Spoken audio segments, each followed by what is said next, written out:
भगवान श्री कृष्ण का यी लीला चरित्र पछाडि अब उलुखल बन्धन लीला हुँदैछ। एक समयको कुरा हो। एक समय अर्थात कार्तिक महिना, दामोदर मास जसलाई भनिन्छ। यस समयमा भगवान श्री कृष्णले एउटा विशेष लीला विस्तार गर्ने इच्छा गर्नुभयो। नन्द पत्नी यशोदाजीले आफ्ना घरका अरु सबै धन्दाहरू घरका सेवक सेविकाहरूलाई लगाउनुहुन्थ्यो, तर भगवानको लागि नौनी तयार गर्ने काम, श्याम सुन्दरको लागि आवश्यक पर्ने वस्तु तयार गर्ने काम आफै गर्नुहुन्थ्यो। यस प्रसंगबाट हामीलाई के अर्थ मिल्छ भने अरु काम अरूलाई लगाए पनि भगवानको सेवाको काम हामी आफैले गर्नु पाउनु पर्दछ। त्यसैले भगवानको मन्दिरमा गएर त्यहाँ सरसफाई गर्ने काम, भगवानका पात्र मार्जन गर्ने काम, भगवानको मन्दिरको सेवा गर्ने काम, भगवानको सेवाको निमित्त सामग्री तयार गर्ने काम मैले नै गर्न पाउनु पर्दछ। सबै पूजा अर्चना गर्न घरका पतिदेवले गर्नु होला, घरमा पूजा गर्ने अगाडि गर्नु होला, तर तुलसी पत्र चुन्ने काम, चन्दन घोट्ने काम, पूजा सामग्री तयार गर्ने काम मैले गर्न पाउनु पर्दछ भनेर भक्तहरू अत्यन्तै उत्सुकताका साथ लालायित हुन्छन्। यो भक्तिको एउटा प्राकट्य हो। भगवान श्री कृष्णलाई आवश्यक पर्ने नौनी जो हो, त्यो नौनी जोसुकै गाईको हुँदैन, पद्मगन्धा गाईको दुधबाट तयार भएको हुनुपर्दछ। त्यो पद्मगन्धा गाईलाई सामान्य आहार दिइँदैन, अरु गाईहरूको दुध पिलाइन्छ। अरु गाईहरूको दुध पिलाएर पद्मगन्धा गाईको दुध प्रकट हुन्छ र त्यो पद्मगन्धा गाईको दुधलाई उचित समयमा कति ताप लगाउनु पर्ने हो, कति उमाल्नु पर्ने हो, कति जामन राख्नु पर्ने हो र कसरी नौनी बनाउनु पर्ने हो, त्यो पनि ताजा नौनी, त्यो एकदमै ख्याल आफैले गर्नु पर्दछ भन्ने ठानेर यशोदाजी त्यही तयारी गरिरहनु भएको छ। आफ्नो कन्हैयाको लागि नौनी तयार गर्न यशोदाजी दही मन्थन गर्दै हुनुहुन्छ। कर्मान्तर नियुक्तासो निर्ममन्थ स्वयं दधि। दधि मन्थन गरिरहँदा यशोदाजीको अवस्था कस्तो थियो त्यो वर्णन गर्दै सुखदेवजी महाराज आज्ञा गर्नुहुन्छ। क्षौमं वासः पृथुकटि तटे बिभ्रति सूत्रनद्धम। यशोदाजीको मोटो मोटो शरीर छ, त्यहाँ अलिकति मेहनत गरेर उभिएरै दही मन्थन गर्नुपर्दछ नि। हाम्रो जस्तो सानो यत्रो ठेको कहाँ हो र, बडे ठुलो घडामा उभिएर दही मन्थन गर्नुपर्ने हुन्छ। त्यसका निमित्त मज्जैसँग पटुकी कस्नुपर्छ, रेशमी साडीमाथि, अनि सुतबाट बनेको पेटीहरू अथवा पेटिकाहरूद्वारा, पटुकीहरूद्वारा कसिएर आफू तयारीका साथमा दही मन्थन गरिरहनु भएको छ। मोटो मोटो शरीर छ। त्यो दही मन्थन गर्ने क्रममा भगवान श्री कृष्णका निमित्त नौनी तयार हुँदैछ, आमाले तयार गर्दै हुनुहुन्छ। तर आमाको स्तनभित्र रहेको दुधलाई चाहिँ कतिखेर भगवान श्री कृष्णको मुखकमलको स्पर्श प्राप्त होला भनेर हृदयभित्र छटपटी भइरहेको छ। दुधलाई एकदम हतार भएको हुनाले झ्यालबाट बाहिर हेरे जस्तै गरी स्तनबाट दुध बाहिर प्रकट हुन खोजिरहेको छ। त्यो दुध सामान्य दुध होइन, भगवान श्री कृष्ण प्रतिको भक्तको अनुराग हो, स्नेह हो, भक्ति हो, प्रेम हो। त्यो प्रेम नै, यद्यपि प्रेम अमूर्त छ, तर त्यो प्रेम नै यशोदाजीबाट प्रकट हुँदा स्तनबाट दूधको रूपमा प्रकट भइरहेको छ। पुत्र स्नेह स्नुत कुच युगम जात कम्पम च शुभ्रु। कतिखेर जाउँ भनेर एकदम उत्सुकता भइरहेको बेला भगवानको मुखकमलको स्पर्शको अभिलाषाले छटपटी भएर खप्न नसकेर शरीर थरथर काँपिरहेको छ, स्तनमा कम्प भइरहेको छ। अनि तर दही मन्थन आमाको चलिरहेको छ। दही मन्थन गर्ने बेलामा भगवान श्री कृष्णका लीला चरित्रहरूको स्मरण गर्दै, बाल लीलाहरूको गायन गर्दै जब दही मन्थन गर्नुहुन्छ, दही मन्थन गर्दा जब यशोदाजीको श्रीमुखबाट गायन चलिरहेको छ त्यतिखेर तन्मय भएर कुनै ताल चाहिएन, कुनै वाद्य चाहिएन। यशोदाजीको कानमा लगाइएका कुण्डलहरूले ताल सँगसँगै नाच्न थालिरहेका छन्। रज्ज्वाकर्ष श्रम भुज चलत कङ्कणौ कुण्डले च। अनि उता नाच चलिसक्यो, वाद्यवादन पनि हुनु पर्यो। यशोदाजीको हातमा लगाएका कंकण बालाहरू चाहिँ वाद्यको रूपमा बजिरहेका छन्। कानमा कुण्डलहरू नृत्य गरिरहेका छन्। यशोदाजीको स्त्रीमुखबाट गायन चलिरहेको छ अनि पसिनाहरू प्रकट भइरहेका छन्। यति गर्दा यशोदाजीको शिरमा लगाइएको मालतीको पुष्प जो छ उसले विचार गर्यो, अरे म यशोदाजीको शिरमा बस्ने बेकार हो, मलाई त्यो अधिकार छैन। जहाँ यशोदा महारानीले भगवानको नाम संकीर्तन गरिरहनु भएको छ, भगवानका लीला चरित्रको गायन गरिरहनु भएको छ, जहाँ यी कुण्डलहरू नृत्य गरिरहेका छन्, जहाँ कंकणहरू वाद्यवादन गरिरहेका छन्, त्यहाँ त्यस्तो यशोदाजीको शिरमाथि बस्न मेरो अधिकार छैन। मैले त भक्तहरूको त चरणको धुलोलाई शिरमा ग्रहण गर्नु पाउनु पर्दछ, वृन्दावनको ब्रजराजलाई शिरमा लगाउन पाउनु पर्दछ, त्यसैले म शिरमाथि बस्न योग्य छैन भनेर त्यो चुल्ठोमा लगाइएको फूल त्यहाँबाट हाम फाल्यो र यशोदाजीको चरण रजको स्पर्श गर्न थाल्यो। श्विन्नम वक्त्रम कवर विगलन मालती निर्ममन्थ। यस प्रकार यशोदाजीले दही मन्थन गर्दै हुनुहुन्थ्यो। त्यसै समयमा भगवान श्री कृष्ण अरु दिन त छिटै उठ्नुहुन्थ्यो, आज अलिकति ढिलो उठ्नु भएको छ। भगवान जब उठ्नुभयो, उठ्दा नउठ्दै सुखदेवजी महाराजले भगवानको नाम राखिदिनु भएको छ। भगवान आज हुनुभयो स्तन्यकामः, अर्थात दूध पिउने इच्छा गर्नुभयो। ताम स्तन्यकाम आसाद्य मथ्नन्तीं जननीं हरिः गृहीत्वा दधिमन्थानं न्यषेधद प्रीतिमा वहन्। जब भगवान श्री कृष्णले स्तनपान गर्ने इच्छा गर्नुभयो, स्तन्यकाम हुनुभयो, त्यसपछि हतार हतारमा आमा भएको ठाउँमा जानुभयो र आमाले दही मन्थन गरिरहनु भएको थियो। दही मन्थन गर्दा गर्दै आमालाई रोकेर झगडा गर्दै दूध पिउन एकदमै लालायित हुनुभयो। गृहीत्वा दही मन्थनम, आमाको दही मन्थन चलिरहेको छ। भगवान श्री कृष्णले हात समातेर जबरजस्ती रोक्नुभयो र भगवान श्री कृष्णले आमाको स्तनपान गर्न झगडा गर्नुभयो। अब के गर्ने, छोड्नै पर्यो। दही मन्थन छोडेर भगवान श्री कृष्णको मुख कमलमा स्तनको स्पर्श गराउँदै आमाले दूध पिलाउन थाल्नुभयो। तमङ्कमारूढम अपाययत स्तनम स्नेह स्नुतम। सामान्य दूध थिएन, आमाको स्नेह थियो, आमाको भक्ति थियो, प्रेम थियो, अनुराग थियो। त्यही अनुराग नै आज पग्लिएर पग्रिएर दूधको रूपमा प्रकट भइरहेको छ। जब भगवानले स्तनपान गरिरहनु भएको छ, आमाले पिलाइरहनु भएको छ, भगवान कतै यही तृप्त हुनुहुने हो कि भन्ने पीर अर्को भक्तलाई पर्यो। अर्को भक्त जो पद्मगन्धा गाईको दूध प्रकट भएको थियो, दूधले आफूलाई कुँडेमा तताएर, कुँडे भन्छन् हैन, दूध तताउने पात्र, त्यसमा राखेर अग्निमाथि सन्तप्त भइरहेको थियो। भगवानलाई प्राप्त गर्न भक्तको हृदयमा त्यो सन्ताप हुनुपर्छ, तडपाई हुनुपर्दछ, समर्पण हुनुपर्दछ। मैले मेरो श्याम सुन्दरलाई कहिले पाउन सकूं भन्ने मनभित्र उत्सुकता हुनुपर्दछ। त्यो उत्सुकता यति तीव्र भइरहेको थियो, भगवान श्री कृष्णले मलाई स्वीकार गरिबक्सेला भन्ने यति धेरै आशा थियो। तर आज आमाले जब दूध पिलाइरहनु भएको छ, भगवान तृप्त हुनुहुनेछ, मलाई भगवानले पिउनु हुने छैन, म भगवानको मुखकमलमा प्राप्त नहुने पो हुँ कि भन्ने दूधलाई ज्यादै ठुलो पीडा भयो। दूध अग्निमा तापेर मात्रै तपेर मात्रै पुगेन।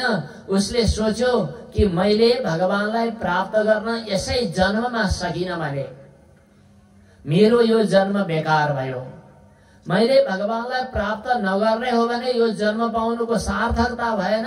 यस्तो जन्म बाँच्नु भन्दा मर्नु बेकार, मर्नु ठिक छ बाँच्नु बेकार छ भन्ने ठानेर उमाल्दै गरेको दूध हाम फाल्न थाल्यो। अग्निमा आगोमा उम्लिएर आगोमा हाम फाल्न थाल्यो। अतृप्तमुत्सृज्य जवेन साययौ उत्सिच्य माने पयसी त्वधिश्रिते। जब दूध उम्लिएर अग्निमा पर्न थालेको थियो यशोदाजीले थाहा पाउनुभयो। भगवान श्री कृष्णलाई त्यत्तिकै छोडेर दूध उतार्न जानुभयो। यतिखेर भगवान अतृप्त अवस्थामा हुनुहुन्छ, अर्थात् तृप्त हुनुभएको छैन, अघाउनु भएको छैन। त्यसैले भगवान भक्तको भक्तिबाट कहिले पनि तृप्त हुनुहुन्न। त्यसैले जानी बुझी सुखदेवजी महाराजले भगवानलाई भन्नुभएको छ अतृप्तम। अतृप्त अवस्थामा नै भगवानलाई छोडेर यशोदाजी उता जानुभयो। अब भगवान श्री कृष्ण र भक्तको बीचको मिलनमा थोरै व्यवधान भएको थियो। भगवान श्री कृष्ण संजात कोपः अर्थात् रिसाउनु भयो। वास्तवमा भगवान श्री कृष्ण रिसाइरहनु पर्ने होइन। भगवानले टेढो आँखाले हेर्दा नहेर्दै यो सम्पूर्ण जगतको प्रलय हुन्छ। विक्षितमेतस्य पञ्चभूतानि स्मितमेतस्य चराचरम यस्य च सुप्तम जगत प्रलयः। भगवानले यसो आँखा चिम्लिँदा जगतको प्रलय हुन्छ भने भगवान रिसाउने त होइन। तर यहाँ भक्ति रसलाई परिपोषित गर्न मुख्य रस भक्ति रस हो भने अरु अंग रसको रूपमा श्रृंगार वीर करुण अद्भुत हास्य भयानक विभत्स रौद्र इत्यादि रसहरू पनि हुन्छन्। यी क्रोधादिहरू पनि भक्तिका सहायक हुन्। भगवान श्री कृष्ण अलिक रिसाउनु भयो। त्यसपछि फर्र ओठ फड्कार्न थाल्नु भयो। त्यसपछि आफ्नै दाँतले आफ्नो ओठलाई टोक्नु भयो रिसाएर। अनि ढुङ्गो उठाएर त्यो दहीको भाँडो चाहिँ ड्याङड्याङटी फोर्न थाल्नु भयो। दही जताततै छताछुल्ल भयो। अब त्यसपछि नाटक पनि गर्नु पर्यो रोए झैं गरिकन। नरोइकन त यो सब काम हुँदैन।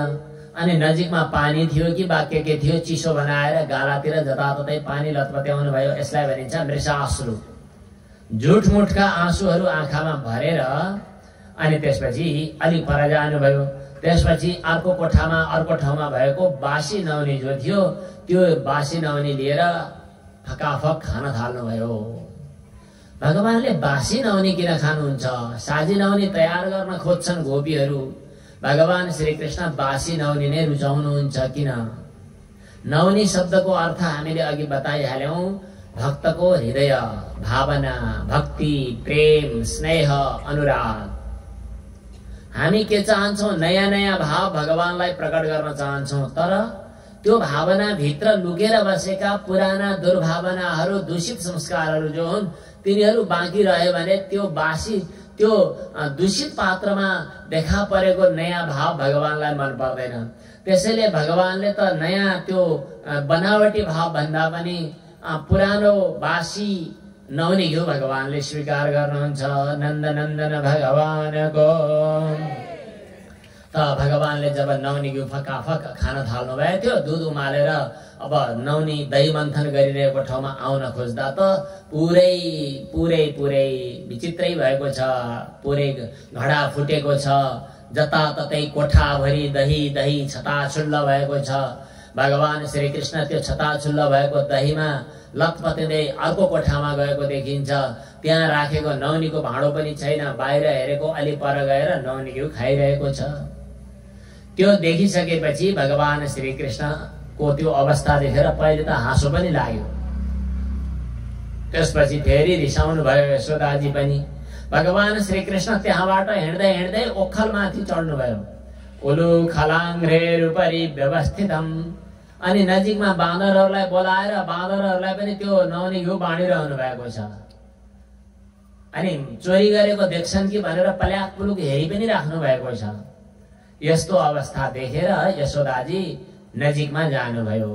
उलु खलाङ्ग्रेरुपरि व्यवस्थितम मर्काय कामं ददतं शिचिस्थितम हैयङ्गवं चौर्य विशङ्किते क्षणं निरीक्ष्य पश्चात् सुतमागमत्सनैः। भगवान श्री कृष्णले अब डराएर भाग्ने हो कि भन्ने ठानेर आमाले चाहिँ हातमा लट्ठी पनि लिएर दौडिँदै भगवान कृष्ण भएको ठाउँमा जानुभयो। तामात्मयष्टिम प्रसमीक्ष्य सत्वरः। अब आमाले लट्ठी नै लिएर आइसकेपछि त अब उपाय छैन। भगवान कृष्ण त्यहाँबाट ओर्लिनु भएर भाग्न थाल्नुभयो। अगाडि अगाडि भगवान कृष्ण दौडिँदै हुनुहुन्छ, पछि पछि यशोदाजी दौडिँदै हुनुहुन्छ। अब भक्त र भगवानको बीचमा दौडा दौडी चलिरहेको छ। यशोदाजीको शरीर मोटो मोटो छ, त्यसैले एकछिन पछाडि थकित हुनुहुन्छ। यशोदाजी उभिनुहुन्छ, भगवान पनि उभिनुहुन्छ। जब यशोदाजीले लामो सास फेरेर फेरि भगवानलाई भेट्न दौडिनुहुन्छ, भगवान पनि अगाडि अगाडि दौडिनुहुन्छ। गोप्यन्वधावत नयमापयोगिनाम् क्षमं प्रवेष्टुं तपसेरितं मनः। जुन भगवानलाई प्राप्त गर्न योगीहरूले तपस्या गर्छन्, चित्तलाई सूक्ष्म बनाउँछन्, शुद्ध बनाउँछन्, त्यति गर्दा पनि जुन भगवानलाई प्राप्त गर्न सक्दैनन्, त्यस्तो भगवान आज अगाडि अगाडि दौडिनु भएको छ र भगवानलाई प्राप्त गर्न यशोदाजी पछि पछि दौडिनु भएको छ। अन्वञ्चमाना जननी बृहच्चलत् श्रोणी भराक्रान्त गति सुमध्यमा। घरिघरि कपडा सज्नुपर्छ, घरिघरि लामो सास फेर्नुपर्छ, रोकिनुपर्छ। भगवान कृष्णलाई भन्नुभयो यशोदाजीले, पख तँलाई। भगवान कृष्णले भन्नुभयो, हजुर डर लाग्छ। के को डर लाग्छ? हजुरको हातको लट्ठीको डर लाग्छ। साँच्चै मेरो हातको लट्ठीको कारणले मेरो श्याम भागिरहेको छ। यशोदाजीको मनमा त्यो स्नेह छ, यो क्रोधभित्र पनि स्नेह छ। यशोदाजीले लट्ठी फ्याँक्नुभयो। जब लट्ठी फ्याँक्नुभयो तब यशोदाजीले पक्रिन सक्नुभयो। कुनै पनि साधन लिएर भगवानलाई प्राप्त गर्छु भन्ने यदि होडबाजी छ भने भगवान प्राप्त हुनुहुन्न। साधन त साधन नै हुन्, तर भगवानलाई प्राप्त गर्ने बेला साधनहरू छुट्छन् र छुट्नुपर्छ। छोड्छन् होइन, छुट्छन्। मान्य एकछिनका लागि हामी मन्त्र जप गर्दैछौँ। मन्त्र जप साधना हो, उपवास साधना हो, व्रत साधना हो, गंगा गण्डकी स्नान साधना हो। यी सम्पूर्ण साधनाहरू भगवानको प्राप्तिको नजिकसम्म पुर्याउन सफल छन्, आवश्यक छन्। तर मालाकै फेरोमा अल्मलिएर, अरू विधि विधानकै झन्झट झमेलामा अल्मलिएर भगवान प्राप्त नहुन सक्नुहुन्छ। जब हाम्रो चित्तवृत्ति भगवानमा प्राप्त भयो त्यसपछि अरू साधन सामग्रीहरू स्वतः छुट्छन्। मैले छोड्नु पर्दो रहेछ, छोड्छु भनेर छोडेर भगवान प्राप्त हुँदैन। साधन छोड्ने होइन, छुट्नु पर्छ, स्वयं छुट्नु पर्छ। त यशोदाजीको हातबाट जब लट्ठी छुट्यो, भगवान श्री कृष्ण स्वयं यशोदाजीको पकडमा आइपुग्नु भयो। त्यक्त्वा यष्टिं सुतं भीतं विज्ञायार भगवत्सला येष किलतं बद्धुं दाम्ना तर्वीर्य कोविदा। भगवानलाई एकपटक हातमा समातेर मात्रै भएन, भगवानलाई त सधैँ आफ्नो हृदयमा राख्न सक्नु पर्यो। यसका निमित्त भक्तले भगवानलाई बन्धनमा पार्न चाहन्छन्। यशोदाजीले बाँध्न चाहनुभयो, तर भगवानलाई कसरी बाँध्न सकिन्छ र? बाँध्नै सकिँदैन, किनभने भगवान सर्वव्यापक हुनुहुन्छ। एउटा अलिकति सीमाभित्र भए पो बाँध्नु। न चान्तर न बहिर्यस्य न पूर्वम न पिछापरम। जुन भगवानको लेखी हेर्दा भित्र बाहिर भन्ने नै छैन, आदि अन्त भन्ने नै छैन। यो सम्पूर्ण जगतको सृष्टि हुनुभन्दा पहिले पनि र जगत सृष्टि समाप्त भइसकेपछि पनि जुन भगवान रहनुहुन्छ हो, त्यस्तो भगवानलाई कसरी बाँध्न सकिन्छ र? तर यशोदाजीले बाँध्ने प्रयास गर्दै हुनुहुन्छ। भवन्ध प्राकृतम यथा, सामान्य व्यक्तिलाई बाँधे गरी बाँध्न खोज्दै हुनुहुन्छ। तर जति गर्दा पनि डोरी पुग्दैन, किनभने भगवानलाई बन्धनमा पार्न सकिँदैन। द्वेङ्गुलो नमभुक्तेन सन्दधेन्यच्च गोपिका। अरू अरू भाइभरका डोरीहरू लगाउँदा पनि बाँध्न सकिएन। अर्थात् हरेक साधनले, हरेक बन्धनका आधारहरूले भगवानलाई बन्धनमा पार्न सकिएन। दुई दुई अंगुल कम भइरहेको छ। यी दुई अंगुल किन कम भएको छ? अब दुई अंगुल पूर्ण कसरी हुन्छ त? आफ्ना घरका डोरी, गाउँ घरका सम्पूर्ण डोरीहरू जम्मा गर्दा पनि भगवानलाई बाँध्न पुगेन, दुई अंगुल नै कम भयो। अन्त्यमा भगवान श्री कृष्ण फेरि बाँधिनु भयो। बाँधिनुमा कारण के छन् त? यिनै दुईटा कुरा छन् जुन अघि कम भएका थिए। के दुईटा कुरा? स्वमातुः श्विन्नगात्रायाः विस्रस्तकवरस्रजः दृष्ट्वा परिश्रमं कृष्णः कृपयासीत् स्वबन्धने। भगवान श्री कृष्णले कृपा पनि गर्नु पर्दछ। भगवानको कृपा नभइकन भगवत भक्ति लाग्दैन। ईश्वरानुग्रहात् एव पुंसाम अद्वैत वासना। भगवत कृपा नभइकन भगवत तत्व साक्षात्कार पनि हुँदैन। तर भगवत कृपाको निमित्त हामीमा योग्यता, परिश्रम, समर्पण, निष्ठा, अनन्य भाव, अनन्य भक्ति हामीमा पनि चाहियो। यहाँ दुईटा शब्द छन्, दृष्ट्वा परिश्रमम कृष्ण कृपयासीत्। भक्तजनमा परिश्रम, भगवानमा कृपा, यी दुईटा भएपछि बन्धनमा नपर्ने खाले भगवान पनि आज बन्धनमा पर्नुहुन्छ। कृपयासीत् स्वबन्धने। भगवान अब आमाको बन्धनमा बाँधिनु भएको छ। भगवानले यो लीला चरित्रद्वारा हामीलाई के शिक्षा दिनुभयो भने म त्यो सर्वव्यापक सर्वान्तर्यामी भएर पनि भक्तले भक्तिद्वारा मलाई आफ्नो अधीनमा बनाउन सक्छन्। भक्तवत्सल भगवानको एवं सन्दर्शिताह्यङ्ग हरिणा भृत्यवश्यता स्ववशेनापि कृष्णेन यस्येदं शेश्वरं वशे। जुन भगवानको यो कृपा अनुग्रह ब्रह्माजीले पाउन सक्नु भएन, शिवजीले पाउन सक्नु भएन, सँगै साथमा बस्ने लक्ष्मीजीले समेत पाउन सक्नु भएन, त्यो भगवानको कृपा गोपीहरूले प्राप्त गरे। किनभने उनीहरूमा त्यो अनन्य भक्ति थियो। यस प्रकार यशोदाजीले भगवान श्री कृष्णलाई ओखलमा बाँध्नुभयो। अनि यशोदा माता अब त्यो घरको सामग्री तयार गर्नु पर्यो। सब छरपष्ट भएको दही दूध उठाउनु पर्यो, पुछपाछ गर्नु पर्यो, नुहाउने घिउ तयार गर्नु पर्यो। आफ्नो श्याम सुन्दर आज एका बिहानै अचलको भाषामा के मुड अफ गर्ने भन्छ, दिमाग खराब। बिहान बिहानै कन्हैयासँग झगडा भयो, बाँध्नु पर्यो। अब उसलाई भोक लागेको छ, नुहाउने तयार गर्नु पर्यो। यशोदाजी घर धन्दामा लाग्नुभयो। भगवान श्री कृष्णले देख्नुभयो नजिकमा ठूला दुईटा रुखहरू छन्। ती रुखहरू त के रुखहरू हुन् र, यी त कुबेरका छोराहरू नलकुबर र मणिग्रीव। नारद मुनिलाई अपमान गरेको हुनाले नारद मुनिले रुख भइजाऊ भनेर श्राप दिनुभएको। अनि यी नलकुबर मणिग्रीव अर्जुनको खरीको वृक्ष भएर बसेका, तिनीहरूमाथि कृपा गर्नु पर्यो भन्ने ठान्नुभयो भगवान श्री कृष्णले। आमाले बाँध्नु भएको बन्धन सहित बिस्तारै सर्किँदै सर्किँदै तल ओर्लिनु भयो। अनि त्यो पुरै ओखललाई घिसार्दै घिसार्दै सर्किँदै सर्किँदै अगाडि जानुभयो। दुईटा रुखहरू जुम्लिहा भएर उम्रिएका, ती दुईटा रुखको बीचबाट छिर्नुभयो। उतापट्टि चाहिँ त्यो ओखल जो बाँधिएको छ, अनि अगाडिपट्टि भगवान श्री कृष्ण जानुभयो र ती रुखलाई कर्याक्क पारेर भाँचिदिनु भयो। तिनै रुखबाट दिव्य दुईटा पुरुषहरू प्रकट भए। ती दुईटा पुरुषहरूले भगवान श्री कृष्णको भव्य स्तुति गरे। तस्मै तुभ्यं भगवते वासुदेवाय वेधसे आत्मद्योतगुणैश्छन्न महिम्ने ब्रह्मणे नमः। पूर्ण ब्रह्म परमात्मालाई कोटि कोटि नमस्कार छ। जुन भगवानले समय समयमा अवतार लिनुहुन्छ, हामीहरूमाथि कृपा गर्नुहुन्छ, यस्तो भगवान अहिले यदुवंशमा वसुदेव नन्दन वासुदेव भगवान भने भएर प्रकट हुनुभएको छ। यस्तो भगवानलाई प्रणाम छ। नमः परम कल्याण, नमः परम मंगल, वासुदेवाय शान्ताय यदूनां पतये नमः। अनि उनीहरूले विदा भएर जाने बेला भगवानसँग प्रार्थना गरेका छन्। हजुर हामीले पनि यो प्रार्थना गर्न सक्छौं।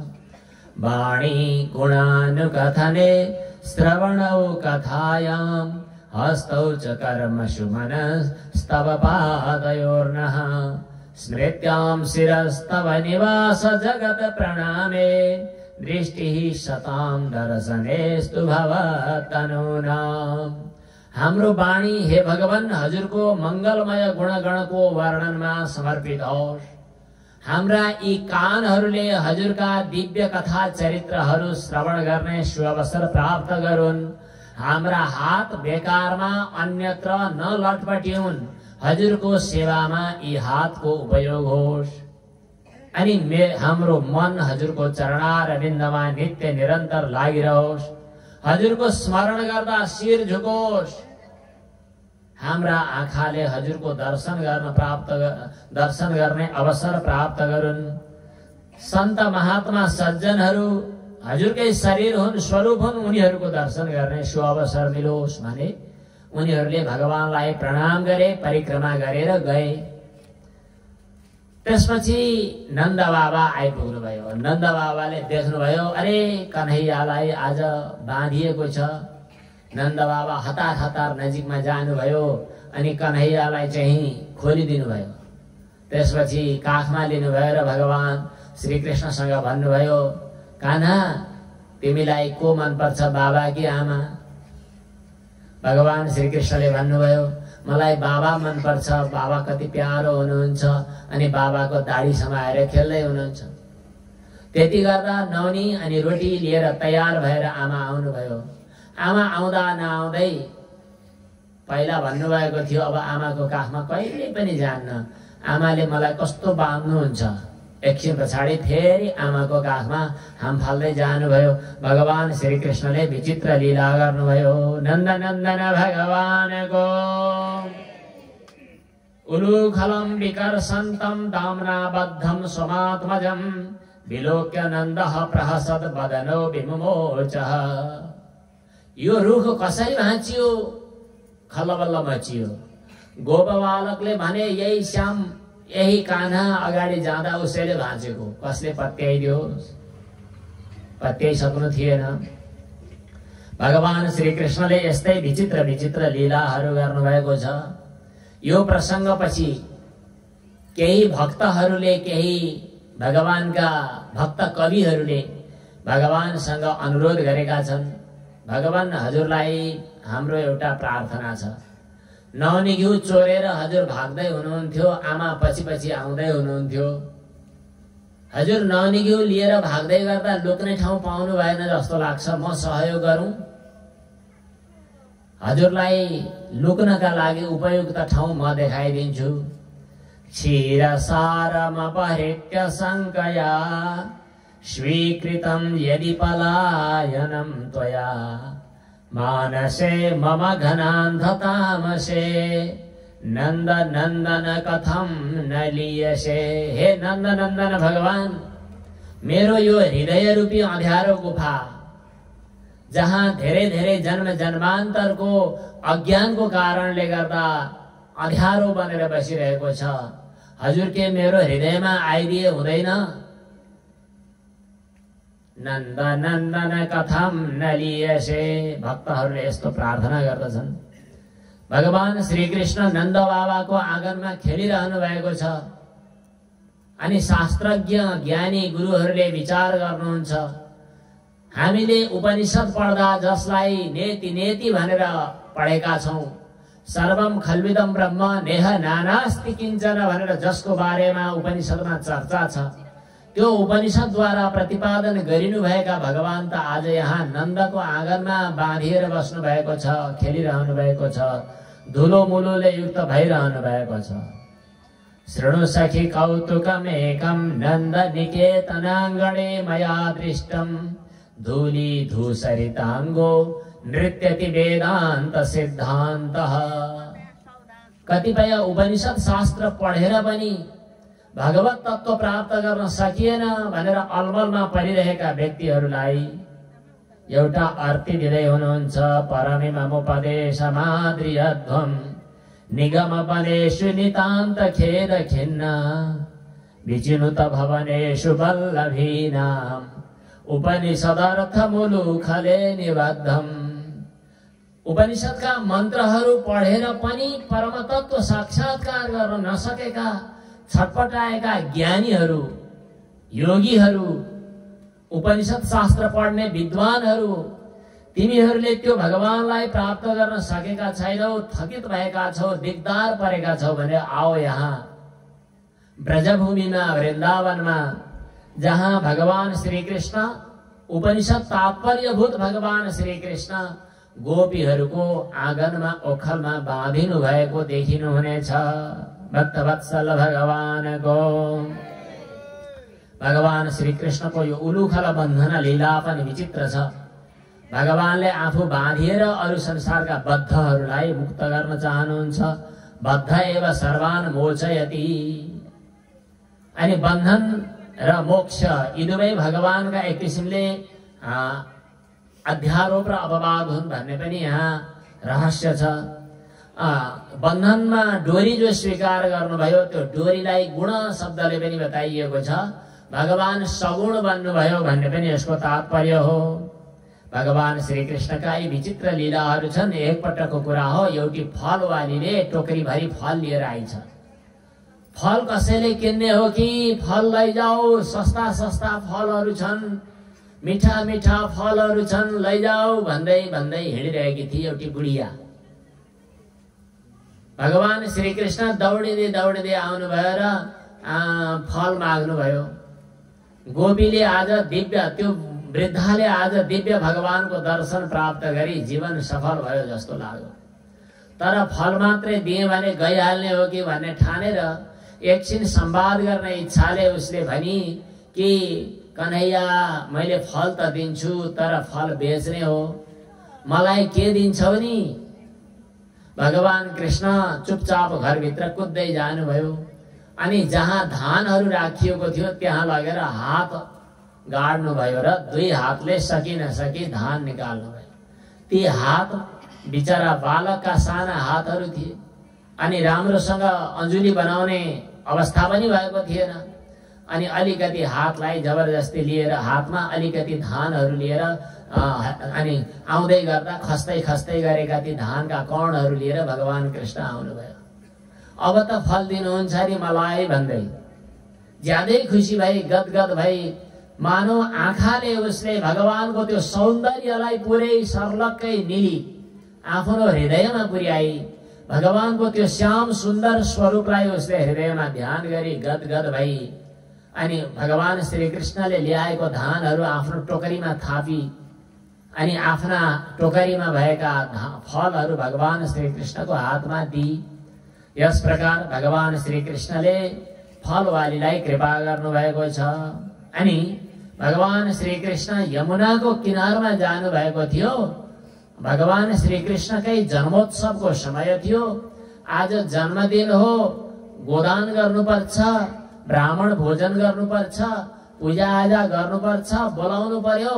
रोहिणीजी बोलाउनुहोस् भनेर यशोदाजीले भन्नुभयो। रोहिणीजीले पर गएर यमुनाको किनारतिर फर्केर बोलाउन थाल्नुभयो।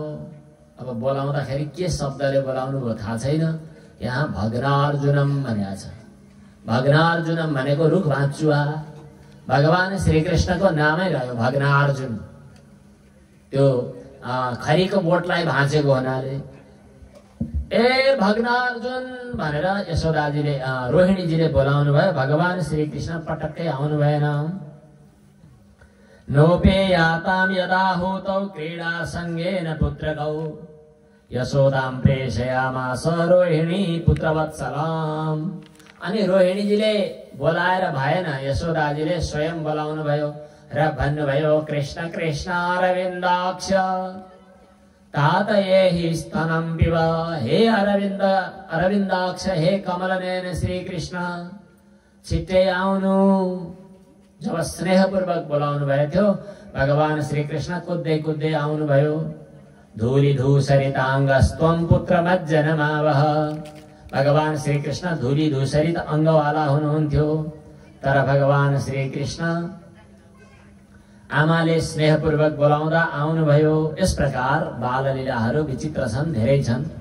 अब भगवान श्री कृष्ण गोकुलमा मात्र बसेर होइन, अब वृन्दावनमा लीला विहार गर्ने इच्छा गर्नुभएको छ ब्रजभूमिमा। यतिखेर नन्द बाबाले आफ्ना भाइ भैयाहरूलाई बोलाएर सल्लाह गर्नुभयो। हामी अहिले जुन ठाउँमा बसिरहेका छौँ यहाँ धेरै उपद्रव हुन्छन्। कहिले रुख भाँचिन्छ, कहिले हावाहुरी हुण्डरी आउँछ, कहिले दानव राक्षसहरू आउँछन्, कहिले पूतनाले दुःख दिन्छे। यी विभिन्न उपद्रव हुने भएको हुनाले यहाँ बस्न हुँदैन। अर्को कुरा, गाईलाई घाँस पनि पर्याप्त छैन। यहाँ वृन्दावन यमुनाको तटमा हामी जानु पर्दछ। नन्द बाबाको प्रस्तावलाई उपनन्दले पनि समर्थन गर्नुभयो। त्यसपछि रथहरूमा राखेर, गाडामा राखेर विभिन्न सामग्रीहरू तयार गरेर सम्पूर्ण गाई बाछाहरू समेत लिएर अब गोकुलबाट भगवान श्री कृष्ण ब्रजभूमिमा प्रस्थान गर्दै हुनुहुन्छ। अब भगवान श्री कृष्ण हुनुभएको छ वृन्दावन बिहारी। वृन्दावन बिहारी लालको। जाने क्रममा बाटोमा गाई बाछाहरूसँग नाच्दै खेल्दै उफ्रिँदै आकाशमा उड्दै गरेका चराको छायामा पछि लाग्दै भ्याकुताको अनुकरण गर्दै बाँदर झैं रुखको हाँगाबाट अर्को हाँगामा हाम फाल्दै विचित्रको लीलाका साथमा भगवान श्री कृष्ण ब्रजभूमिमा जानुभएको छ। र त्यहाँ गइसकेपछि अब भगवान श्री कृष्ण बिस्तारै बाछाहरू लिएर चराउन जाने अनुमति प्राप्त गर्नुहुन्छ। बलराम सहित भगवान श्री कृष्ण गाई बाछाहरू लिएर, गाई होइन बाछा मात्रै लिएर चराउन जाने हुनुभएको छ। यसै गरी लीला विस्तार हुँदै गर्दा एक पटक कंसले पठाएको एउटा राक्षस असुर, जुन असुर बाछोकै रूप लिएर बाछासँगै मिसिएर आयो यमुनाको किनारमा। भगवान श्री कृष्णले त्यसलाई चिनिहाल्नुभयो अनि नजिकमा जानुभयो। त्यसपछि उसको पैताला समातेर, पछाडिका खुट्टा समातेर जुरुक्कै उचाल्नुभयो। वरपर देख्नेहरूले भन्दै थिए, त्यो बाछोलाई किन दुःख दिएको, ए नगर नगर। भगवान श्री कृष्णले उचालेर फनफनी घुमाउनु भयो र पछारेर मारिदिनु भयो।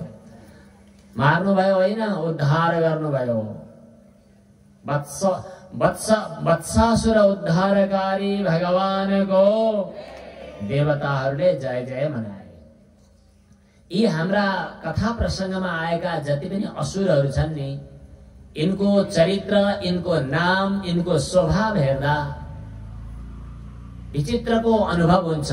हाम्रा हृदयभित्र, हृदय रूपी ब्रजभूमिमा भगवान श्री कृष्णको लीला विस्तार हुँदैछ।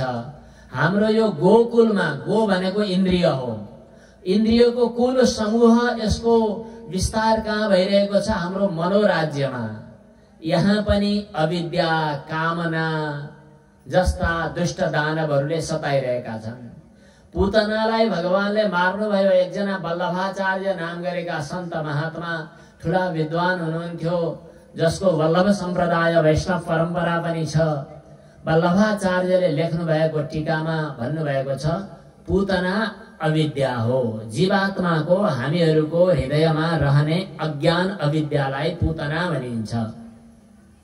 अब त्यो तृणावर्त नाम गरेको दानव जो थियो नि, त्यो कामना हो। कामना भनेको आसक्ति, जसका कारणले मान्छे कहाँबाट कहाँ पुग्छ। स्त्री पुरुषको सुख भोगको आसक्ति, धन सम्पत्तिको विषय भोगको आसक्ति, कामना, चाहना, यसले भौतारी नै बनाउँछ। त्यसै भएर त्यो हावाहुण्डरीको रूप लिएर आउँछ। अनि सकटासुर नाम गरेको दानवको कथा आएको थियो। त्यो भनेको चाहिँ जडवाद, देहात्मवाद हो। शरीरलाई जडलाई आत्मा ठान्ने, गाडा नै मै ठुलो हो भन्ने ठान्ने, यो त गाडा न हो। त्यो देहात्मवाद अथवा देहात्मवादी भावनालाई भगवानले क्षीण गरिदिनु भयो। पूतना रूप अविद्यालाई नष्ट गरिदिनु भयो। अब त्यसपछि यो वत्सासुर नाम गरेको दानव जो आएको छ, यो चाहिँ स्नेह हो। अपत्यम मे, कलत्रम मे, पुत्रान मे, बान्धवाश्च मे। यी सन्तान मेरा, यी इष्टमित्रहरू मेरा, यो धन सम्पत्ति मेरो, यिनीहरू प्रतिको मेरो अनुराग। वास्तवमा स्नेह गर्नुपर्ने परम स्नेहास्पद भगवानमा स्नेह गर्दैन। जसलाई स्नेह गर्नु हुँदैन, केवल व्यवहार चलाउने मात्रै हो, त्यस्ता वस्तुहरूमा हृदयको आसक्ति जो हुन्छ हो, त्यो आसक्तिलाई नै यहाँ वत्सासुर भनेर बताइएको छ। त्यो राम्रो अनुहार देखाएर बाछो जस्तै बनेर आउँछ, पूज्य जस्तै बनेर आउँछ, मान गर्नु पर्यो नि भन्ने लाग्छ।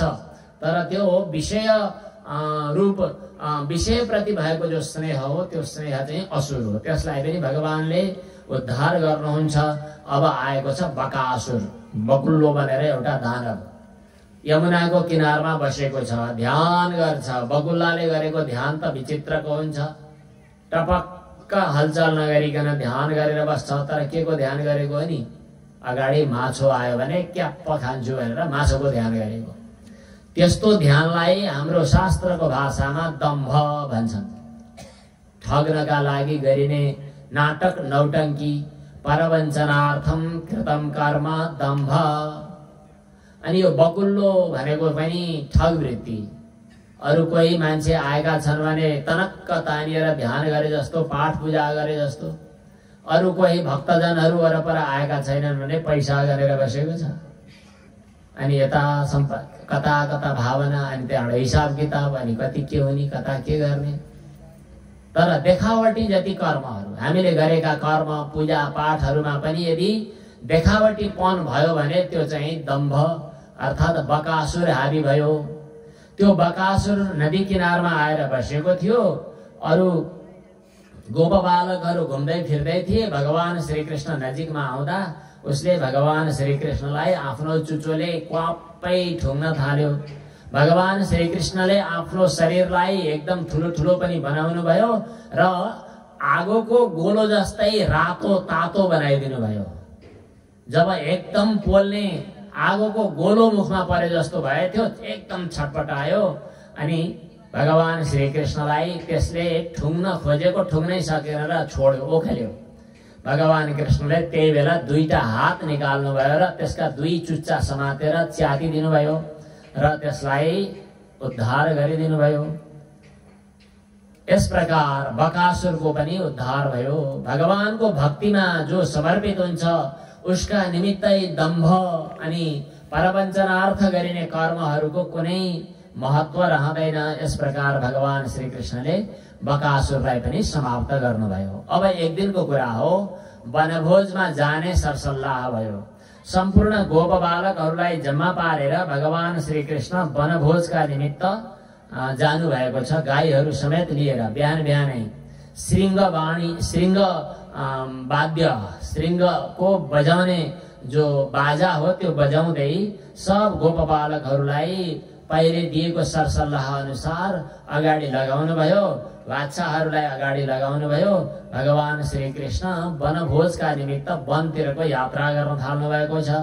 म अगाडि जाने, त अगाडि जाने भनेर दौडधुप भइरहेको छ।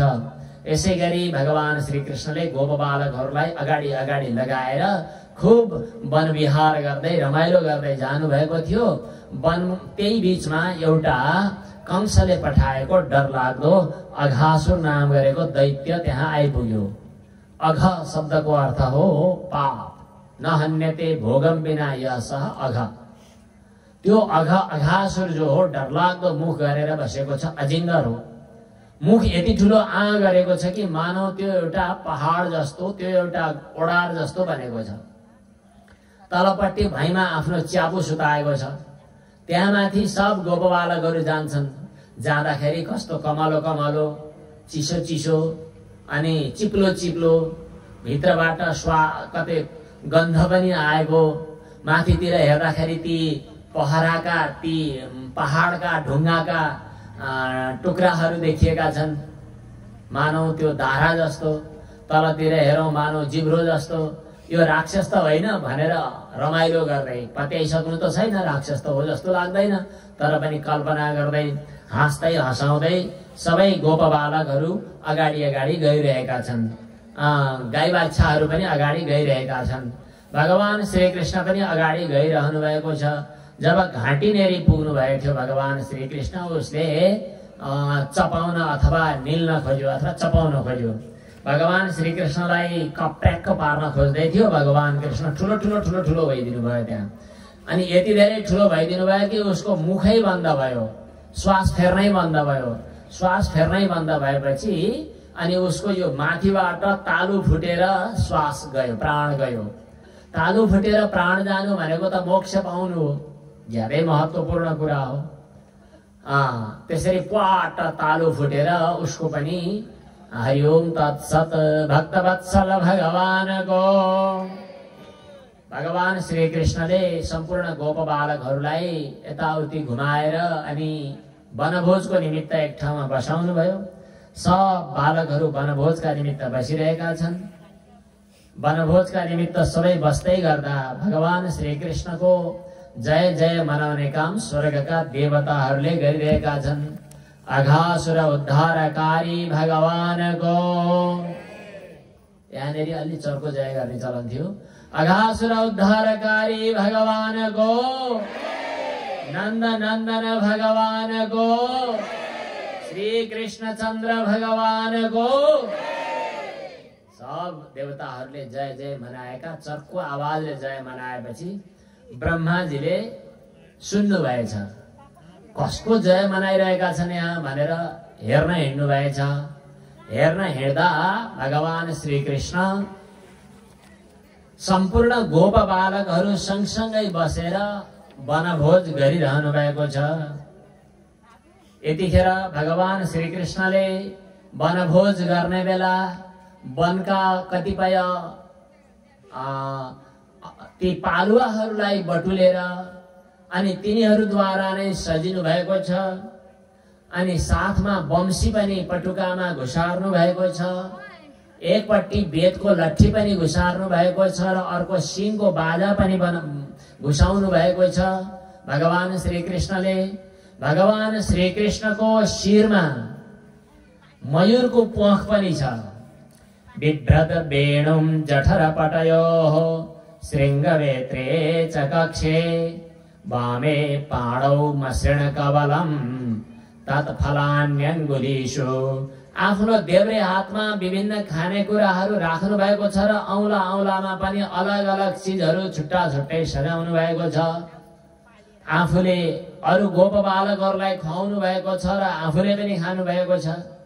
कतिपय गोप बालकहरूले के सामग्री लिएर आएका छन् त्यो सबै पनि झिक्दै खाँदै र खुवाउँदै गरिरहनु भएको छ। तिष्ठन् मध्ये स्वपरिस्फुरितो हासयन् नर्मभीष्मै स्वर्गे लोके विशति बुभुजे यज्ञभुक बालकेली।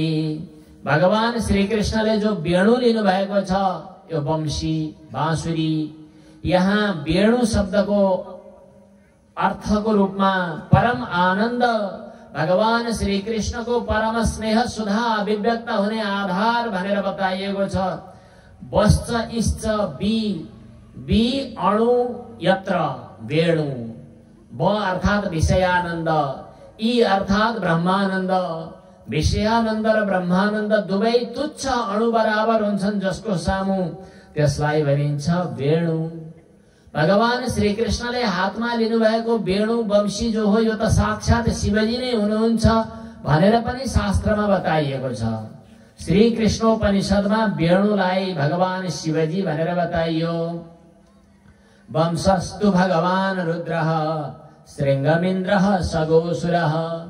कतिपय ठाउँमा भगवान श्री कृष्णले हातमा लिनु भएको वंशीलाई साक्षात सरस्वती भनेर पनि बताइएको छ। एक पटकको कुरा हो, भगवान श्री कृष्ण गोवर्धन पर्वतको किनारमा बसेर राधा रानी सँगै दिव्य आनन्दको अनुभूति गरिरहनु भएको थियो। राधा रानीले भगवान श्री कृष्णको नाम जपिरहनु भएको थियो। भगवान श्री कृष्ण राधाको जप गरिरहनु भएको थियो। दुवैका आँखाबाट अश्रुधारा बगिरहेका थिए। दुवैको बीचमा परम आनन्दको अभिव्यक्ति भइरहेको थियो। ब्रह्मादि देवताहरू आए, ब्रह्मादि देवताले स्तुति गरे र ब्रह्मा आदि देवताहरूले भन्न थाले कि हजुरको यो दिव्य प्रेम मिलनबाट हामीहरू मोहित भयौं, हामीहरूलाई पनि यो आनन्द रसमा समावेश गरिदिनु भए हुन्थ्यो भनेर ब्रह्मादि देवताले भने। राधा रानीको र भगवान श्री कृष्णको दिव्य तन्मय परस्पर एक किसिमले आलिङ्गन चलिरहेको थियो, परस्पर एक किसिमले अन्योन्याश्रय चलिरहेको थियो। सरस्वतीजी आउनुभयो। सरस्वतीजीले भन्नुभयो यो अधरामृत यो हजुरको आनन्द हामीले पनि अनुभव गर्न पाए हुन्थ्यो। भगवान श्री कृष्णले वास्तै गर्नु भएन। भगवान श्री कृष्णले बेवास्ता गरेपछि सरस्वतीजीलाई पनि नराम्रो लाग्यो। भगवान श्री कृष्णले स्वीकार नगरेको यो जीवन जिउनु बेकार छ, अब बाँच्नु छैन, आफ्नो शरीर त्याग्नु भयो। तर जाउँ कहाँ जाउँ? यो एउटा प्रेम भूमि ब्रजभूमि छोडेर अन्यत्र कहाँ जाऊँ, तर कसै गरी पनि मैले भगवानलाई प्राप्त गर्नु पर्दछ भन्ने ठानेर सरस्वतीजी त्यही वृन्दावन ब्रजभूमिमा भैमा घाँस भएर प्रकट हुनुभयो, बाँस भएर प्रकट हुनुभयो। अनि त्यो बाँस, जुन बाँसको भित्र केही पनि हुँदैन, खोक्रो हुन्छ। बाँस खोक्रो हुन्छ, त्यसकारणले भगवानले स्वीकार गर्नुहुन्छ। यसको तात्पर्य के हो? मनभित्र दुर्भावना दुर्वासनाका जन्जालहरू भारी बोकेर भगवान कहाँ गयो भने भगवानले स्वीकार गर्नुहुन्न।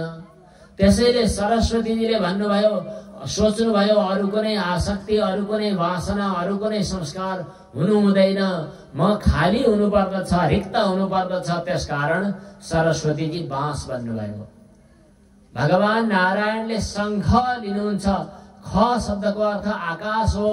सम खे यस्य, जसको शून्यतामा कल्याण छ, जसको शून्यता पूर्णतामा परिवर्तन भएको छ, त्यो शङ्ख भगवान नारायणले स्वीकार गर्नुहुन्छ, जो भित्र खाली छ। भगवान श्रीकृष्णले वंशी स्वीकार गर्नुहुन्छ, जो वंशी भित्र खाली छ। बाँस बन्नुभयो सरस्वतीजी। यत्तिकै भगवानले किन स्वीकार गर्नुहुन्थ्यो? बाँस बन्नुभयो, सुक्नुभयो। भगवानको प्राप्तिका निमित्त धेरै तपस्या साधनाद्वारा आफूलाई शुष्क बनाउनु, यो सुक्नु हो। त्यति मात्रै होइन, अनि छिद्रहरू पनि बनाउनु भयो। यसरी साक्षात सरस्वतीजी नै भगवान श्रीकृष्णले स्वीकार गरिने बाँसुरी बन्नुभयो। बाँसुरी बन्नका लागि आफूलाई काटिन दिनु पर्यो, सुक्न दिनु पर्यो, अनि त्यसपछि चाहिँ छिद्र हुन दिनु पर्यो।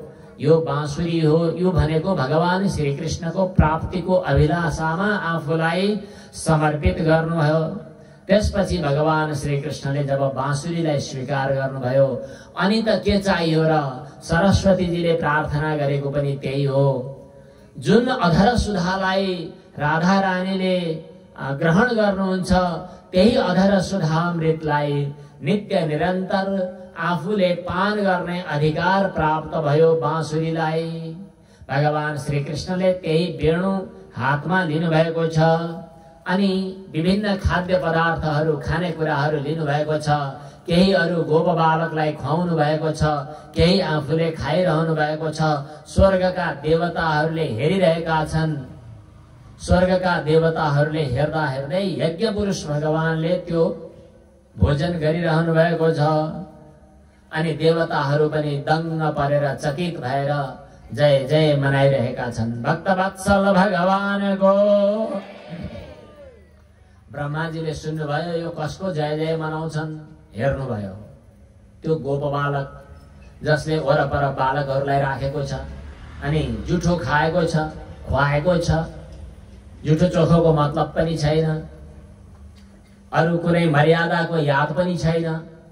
जसलाई मैले यो पृथ्वीको भार हरण गर्न भनेर समुद्रको किनारमा गएर प्रार्थना गरेर स्तुति गरेर ल्याएको, त्यो क्षीरसाई भगवान नारायणकै हैसियतमा बस्नुपर्छ कि त्यो फुच्चे भएर विचित्रका कामहरू गरेर बस्ने हो? यो नाटक नौटङ्की अब सहन सकिँदैन। अब अलिकति शिक्षा दीक्षा दिनु पर्यो भनेर भगवान श्रीकृष्णले गोप बालकहरूसँग वनभोज गरिरहेको बेला बादशाहहरू चर्न यताउति लागिरहेका थिए। सब बादशाहलाई लगेर समाधि गुफामा ब्रह्माजीले लुकाइदिनु भयो। एकछिन पछाडि गोप बालकहरूले भन्न थाले, श्याम कन्हैया बादशाहहरू कहाँ गए? भगवान कृष्णले भन्नुभयो, चर्दैछन्, त्यही छन्। गोप बालकले भने, होइन, खोज्न जानुपर्छ। भगवानले भन्नुभयो, पर्दैन। गोप बालकहरूले भने, नाइ के खोज्न जानुपर्छ गाई बादशाहहरू। भगवान कृष्णले भन्नुभयो, जाने भए जाऊ। गोप बालकहरू खोज्न गए। ब्रह्माजीले त्यही मौका छोपेर ती बालकहरू सबैलाई पनि लगेर समाधि गुफामा लुकाइदिनु भयो। भगवान श्रीकृष्ण बाहेक अरू कोही पनि छैन। भगवान कृष्णले मनमा नै विचार गर्नुभयो, हेर हेर, यी गोप बालकहरूको दृष्टि मबाट बहिर्मुख भयो, अनि यिनीहरू अलग भए। जहिले जहिले पनि भक्तहरूको दृष्टि भगवानबाट विमुख हुन्छ, तब तब उपद्रव हुन्छ। भगवान कृष्णलाई भैमा राखेको बेलामा, यशोदाजीको काखमा राखेको बेलामा होइन, तृणावर्तले उडाएर लग्यो। भैमै राखेको बेलामा जब भक्तको दृष्टि बाहिर थियो, सकटासुरको प्रसङ्ग आयो, पूतनाको प्रसङ्ग आयो। यशोदाजीले छोडेर हिँडेकै बेला उलुखल बन्धनका प्रसङ्गहरू आए।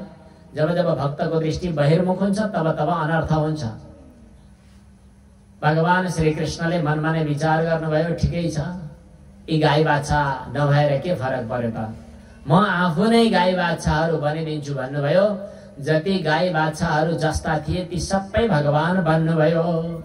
यावत वत्सप वत्स काल्पकवपुर यावत कराङ्घ्र्यादिकम् यावत यष्टि विषाण वेणुदलसिगे यावत विभूषाम्बरम् यावत शीलगुणाभिधाकृतिवयो यावत विहारादिकम् सर्वं विष्णुमयं गिरोङ्गवदजः सर्वस्वरूपो बभौ।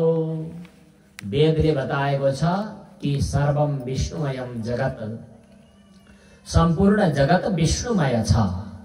यो वेद वचनलाई सत्य बनाउनु छ। त्यो वेद वचन मूर्तिमती बनेर प्रकट भइरहेको छ।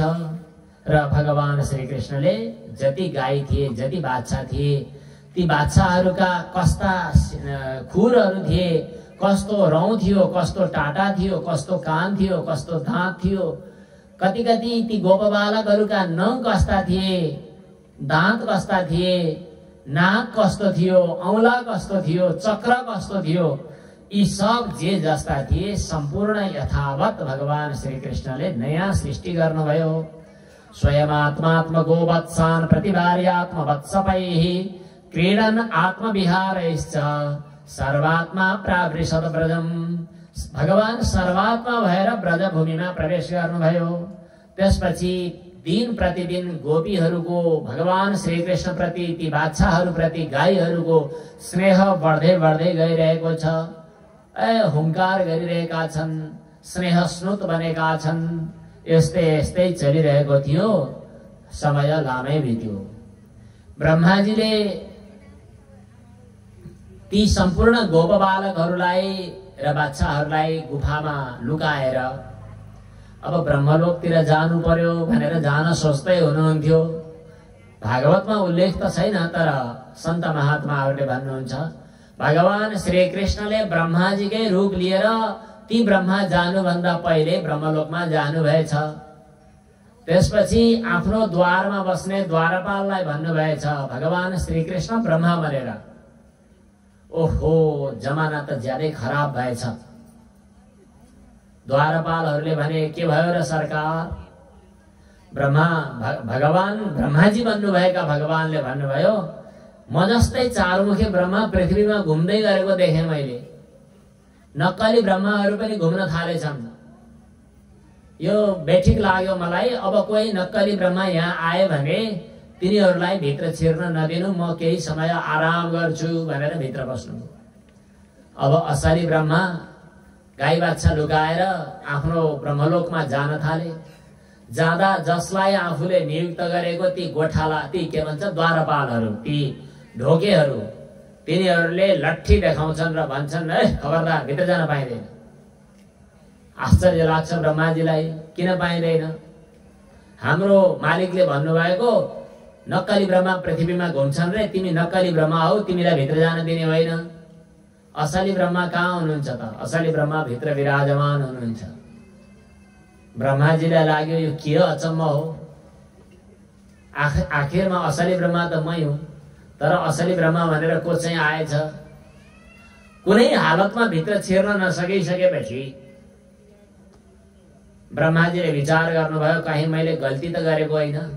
मैले जसलाई एक्लो बनाएर छोडेको थिएँ त्यो कृष्णले के गर्दै होला हेर्नु पर्यो भनेर हेर्न जानुभयो। हेर्न जाँदा सम्पूर्ण गाई बाछाहरू अनि ती बालकहरू सम्पूर्ण यथावत चर्ने, खेल्ने, घुम्ने गरिरहेकै छन्। ला, छट्टुले त सब मैले लुकाएका लगेछ कि क्या हो, मैले लुकाएका ठाउँमा होलान् कि नहोलान् भनेर हेर्न गएको उहाँ पनि छन्। उता गयो उतै छन्, यता गयो यतै छन्। ए आश्चर्य, के अचम्म भयो। अब ब्रह्मलोकमा जाउँ भने वहाँ भित्र छिर्न पाइँदैन, वहाँ के चाल होला भनेर हेर्न जाँदा जताततै अनन्त ब्रह्माहरू, ती अनन्त ब्रह्मा पनि जसको श्री अङ्गमा प्रकट भइरहेका छन् त्यस्ता पूर्ण ब्रह्म परमात्मा भगवान श्री कृष्ण। ब्रह्माजीलाई त ज्यादै नराम्रो लाग्यो, मैले गल्ती गरेँ जस्तो लाग्यो, थरर काँप्नु भयो। त्यसपछि ब्रह्माजी भगवान नारायण भएको ठाउँमा आउनुभयो, भगवान श्रीकृष्ण भएको ठाउँमा। त्यसपछि दण्डवत प्रणाम गर्नुभयो। चारवटा मुख हुन्छन् ब्रह्माजीका, यतापट्टि पस्रेर लट्ठी झैँ, अनि अर्कोतिर कोल्टी परेर लट्ठी झैँ, अर्कोतिर कोल्टी परेर लट्ठी झैँ भगवान श्रीकृष्णले दण्डवत प्रणाम गर्नुभयो। दण्डवत भन्छन् नि, के भनेको पुरै दण्ड जस्तै पसारिएर प्रणाम गरेको। त्यसपछि ब्रह्माजीले भगवानको स्तुति पनि गर्नुभयो। नौमीड्यते भ्रवपुषे तडिदम्बराय गुञ्जावतं सपरिपिच्छल सन्मुखाय वन्यस्रजे कवलवेत्र विषाण वेणु लक्ष्मश्रिये मृदुपदे पशुपाङ्गजाय। स्तुति गर्न योग्यता एकमात्र हजुर हुनुहुन्छ। म हजुरलाई प्रणाम गर्दछु। हजुरको यो दिव्य आकृति, हजुरको यो वर्षाकालको बादल जस्तै श्याम सुन्दर वर्ण, हजुरले शिरमा लगाउनु भएको मोर मुकुट, हजुरको दिव्य यो वस्त्र, हजुरको यो दिव्य छटा म प्रणाम गर्दछु। यो वेशभूषा हजुरले मलाई नै अनुग्रह गर्न धारणा गर्नुभएको हुन सक्छ, तर बिचरा मैले हजुरलाई नचिनेर फुर्ती लगाएछु। भक्ति रहित भएर हजुरमा समर्पित हुन नजानेर रह्यो भने त्यसले केही जीवनमा सफलता प्राप्त गर्न सक्दैन। हजुरको भक्ति छोडेर अरू धन्दामा लाग्नु भनेको भुस कुट्नु जस्तै हो, केही फाइदा छैन। श्रेयः श्रुतिं भक्तिमुदश्यते विभो क्लिश्यन्ति ये केवल बोधलब्धये तेषामसौ क्लेशल एव शिष्यते नान्यत् यथा स्थूल तुषावघातिनाम्। अब समयको गतिलाई हेर्दै सबै स्तुति गर्न सकिएन। दुईटा अरू श्लोक ब्रह्माजीले भगवानको स्तुति गर्दा भन्नुभएको छ, तीनटा काम हामीले गर्यौं भने कल्याण हुन्छ। के कल्याण हुन्छ? तत्तेऽनुकम्पां सुसमीक्षमाणः, हरेक क्षण भगवानले हामीमाथि कृपा गरिरहनु भएको छ भन्ने अनुभव गर्नु एक नम्बर। सुख दुःख परिआयो भने त्यो भगवान आफैले गरेका कर्मको फल हो भन्ने अनुभव गर्नु दुई। तेस्रो, हृदयले वचनले मनले भगवानको श्री चरणमा नित्य निरन्तर समर्पित बन्नु। जसले यति तीनटा कुराहरू अपनाउँछ त्यो मोक्ष पदवीको अधिकारी हुन्छ। म अज्ञानी हुँ, मैले गल्ती गरेको छु, त्यसै कारणले म आज दिगदार भएको छु, हजुरसँग क्षमा प्रार्थना गरिरहेको छु, मलाई क्षमा गर्नुहोस्। तर क्षमा नगर्ने पनि कुरा भएन। गल्ती गर्छ बच्चाले आमाको काखमा नै बसेर, आमा दुखी हुनुहुन्न। उत्क्षेपणं गर्भगतस्य पादयोः, मैले जे गल्ती गरे पनि म हजुर अन्तर्गतकै हुँ, त्यसकारणले हजुरले मलाई अवश्य पनि कृपा गरी बक्सनेछ।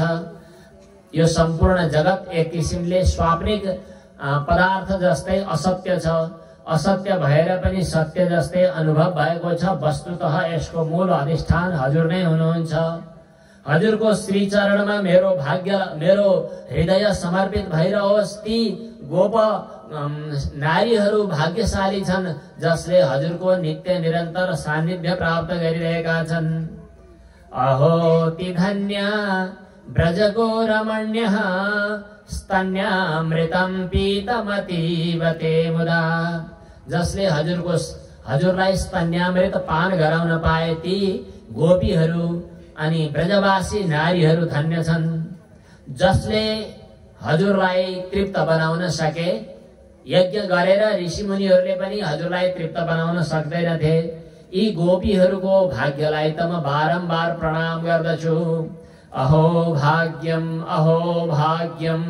नन्द गोप ब्रजौकसाम् यन्मित्रं परमानन्दं पूर्णं ब्रह्म सनातनम्, जसले परम आनन्द कन्द स्वरूप पूर्ण ब्रह्म परमात्मालाई आफ्नो साथी बनाउन सके, यी ब्रजवासीहरूको भाग्यको जय होस्। यिनीहरूको भाग्य कति ठुलो रहेछ।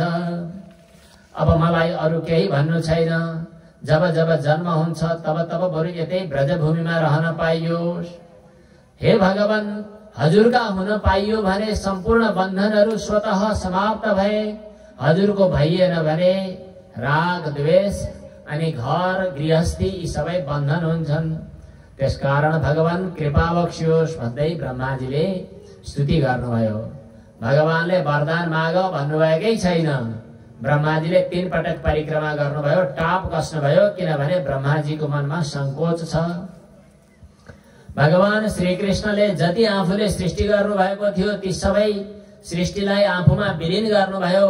ब्रह्माजीले लुकाएका सम्पूर्ण गोप बालकहरू आए, यिनीहरूले 1 वर्षको अवधिलाई थाहै पाएनन्। 1 वर्ष अगाडि घटेको घटना घरमा गएर बाबा आमालाई सुनाइदिए। हाम्रा कन्हैयाले नि आज त्यो डरलाग्दो अघासुरलाई मारेको, आज क्या मजासँग वनमा चाहिँ हामीले वनभोज खायौं भनेर 1 वर्ष दिन पछाडि बल्ल बताए। तर आजको आजै जस्तो यतिखेर ती गोप गोपीहरूको एकदम परस्परमा प्रीति प्रेम किन भइरहेको थियो प्रगाढ भन्दा भगवान श्रीकृष्ण नै गोप गोपीको रूपमा रहनु भएको हुनाले प्रेम बनिरहेको थियो। किनभने परम आनन्द परमात्मामा नै हुन्छ। हामीले कुनै व्यक्तिलाई प्रेम गरेको भन्ने ठान्छौं, त्यो व्यक्तिलाई होइन। नवारे पत्युः कामाय पतिः प्रियो भवति, आत्मनस्तु कामाय पतिः प्रियो भवति, सर्वेषामपि कामाय सर्वः प्रियो भवति, सर्वेषामपि वस्तूनां भावार्थो भवति स्थितः, तस्यापि भगवान कृष्णः किमतद वस्तु रूप्यताम्। यस प्रकार भगवान श्रीकृष्णले ब्रह्माजीलाई पनि कृपा गर्नुभएको प्रसंग आएको छ। अब भगवान श्रीकृष्णले कुमार अवस्थालाई ब्रजभूमिमा पूर्ण गर्नुभयो। अब पौगण्ड अवस्थामा प्रवेश गर्नुभयो, अर्थात् भगवान 6औं वर्षमा प्रवेश गर्नुभयो। यतिखेर भगवान श्रीकृष्णले अरु पनि लीला चरित्रहरू गर्नुभएको छ। गोपाष्टमी कार्तिक शुक्ल अष्टमीको समय छ। भगवान श्रीकृष्ण वृन्दावनमा गाई चराउन लिएर जाँदै हुनुहुन्छ। भगवान श्रीकृष्णले वंशी बजाएको सुनेर सम्पूर्ण ब्रजवासीहरू खुशी भएका छन्, गदगद भइरहेका छन्। त्यतिखेर वृन्दावनको दिव्य शोभाको वर्णन गर्नुभएको छ। भगवान श्रीकृष्णले नै गधाको रूपमा आएको जो रास जो छ त्यसलाई चाहिँ भगवान श्रीकृष्णले उद्धार गर्नुभयो। बलरामजीले धेनुकासुरको उद्धार गर्नुभयो। अब यसपछि एक दिनको कुरा हो, बलरामजीको जन्मोत्सवको समय भएको हुनाले बलरामजीलाई गाई चराउन नलगिकन भगवान श्रीकृष्ण गोप बालक सहित यमुनाको किनारमा जानुभयो। यमुनाजीको जल चाहिँ कालिया नागको विषको प्रभावले विषालु बनेको थियो।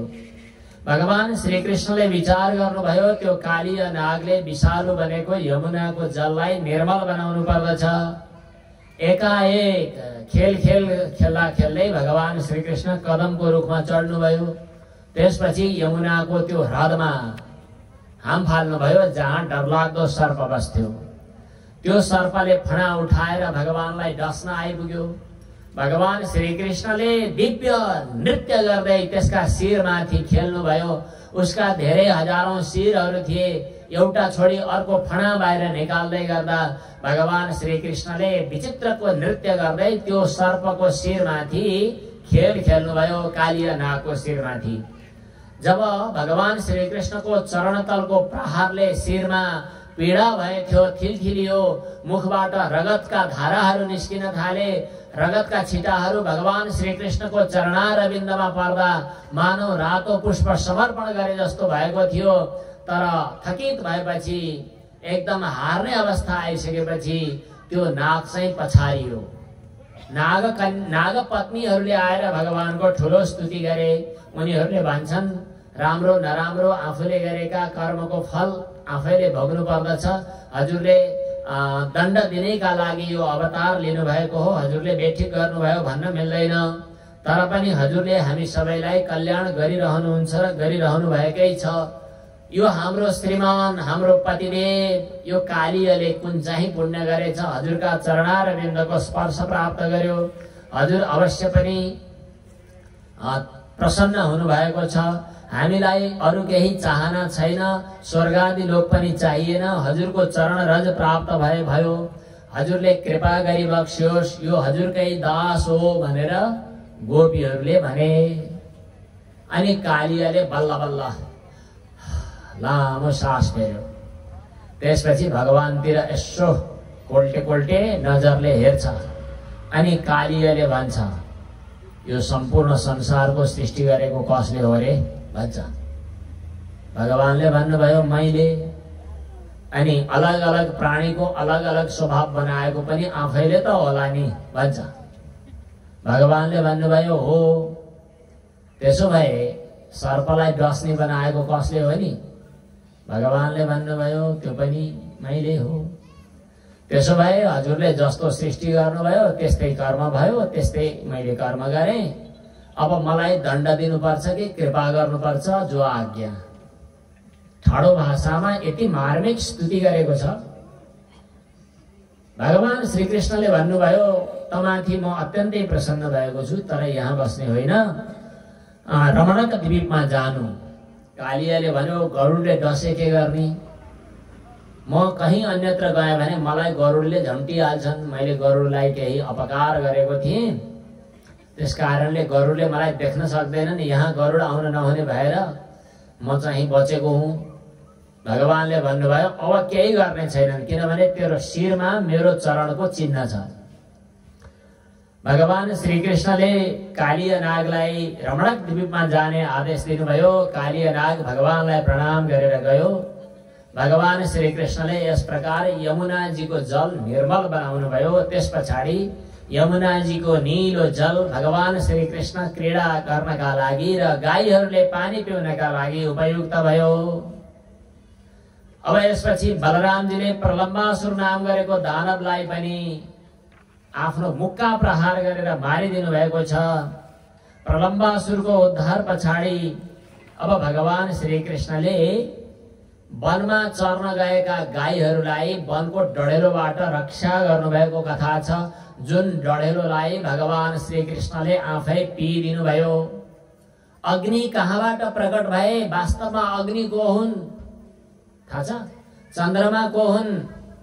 चन्द्रमा मनसो जातश्चक्षो सूर्यो अजायत श्रोत्राद् वायुश्च प्राणश्च मुखात् अग्निः अजायत।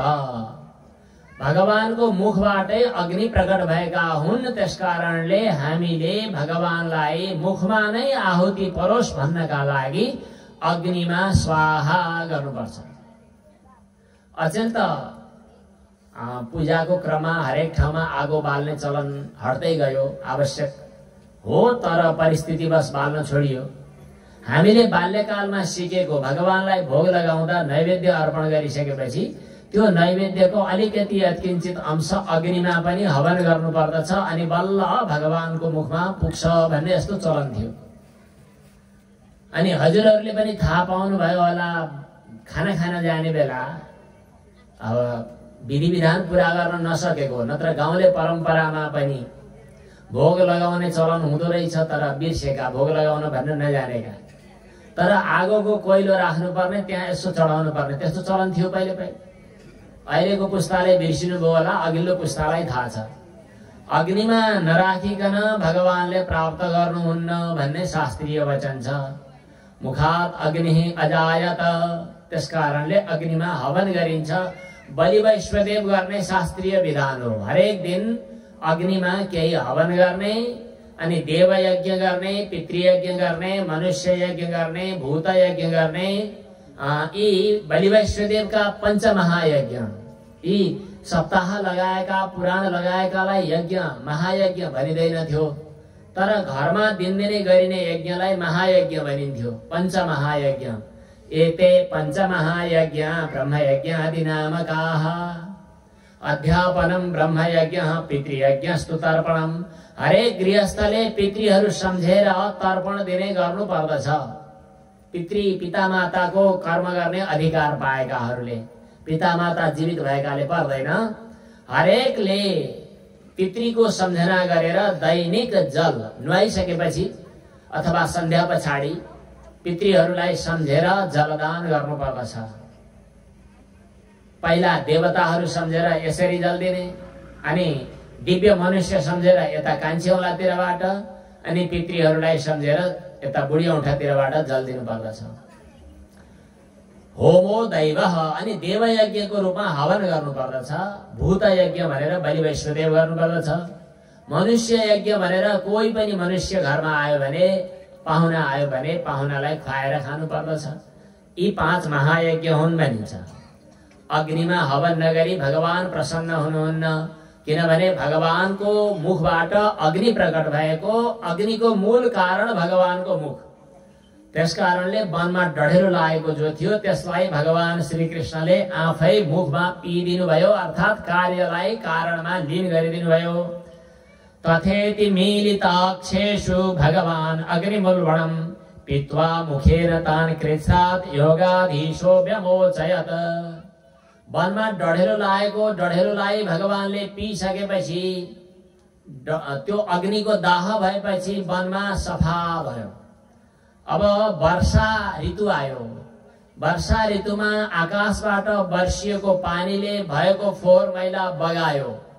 अब ब्रजभूमि निर्मल बन्नु छ। यहाँ आगो लाग्नु छ।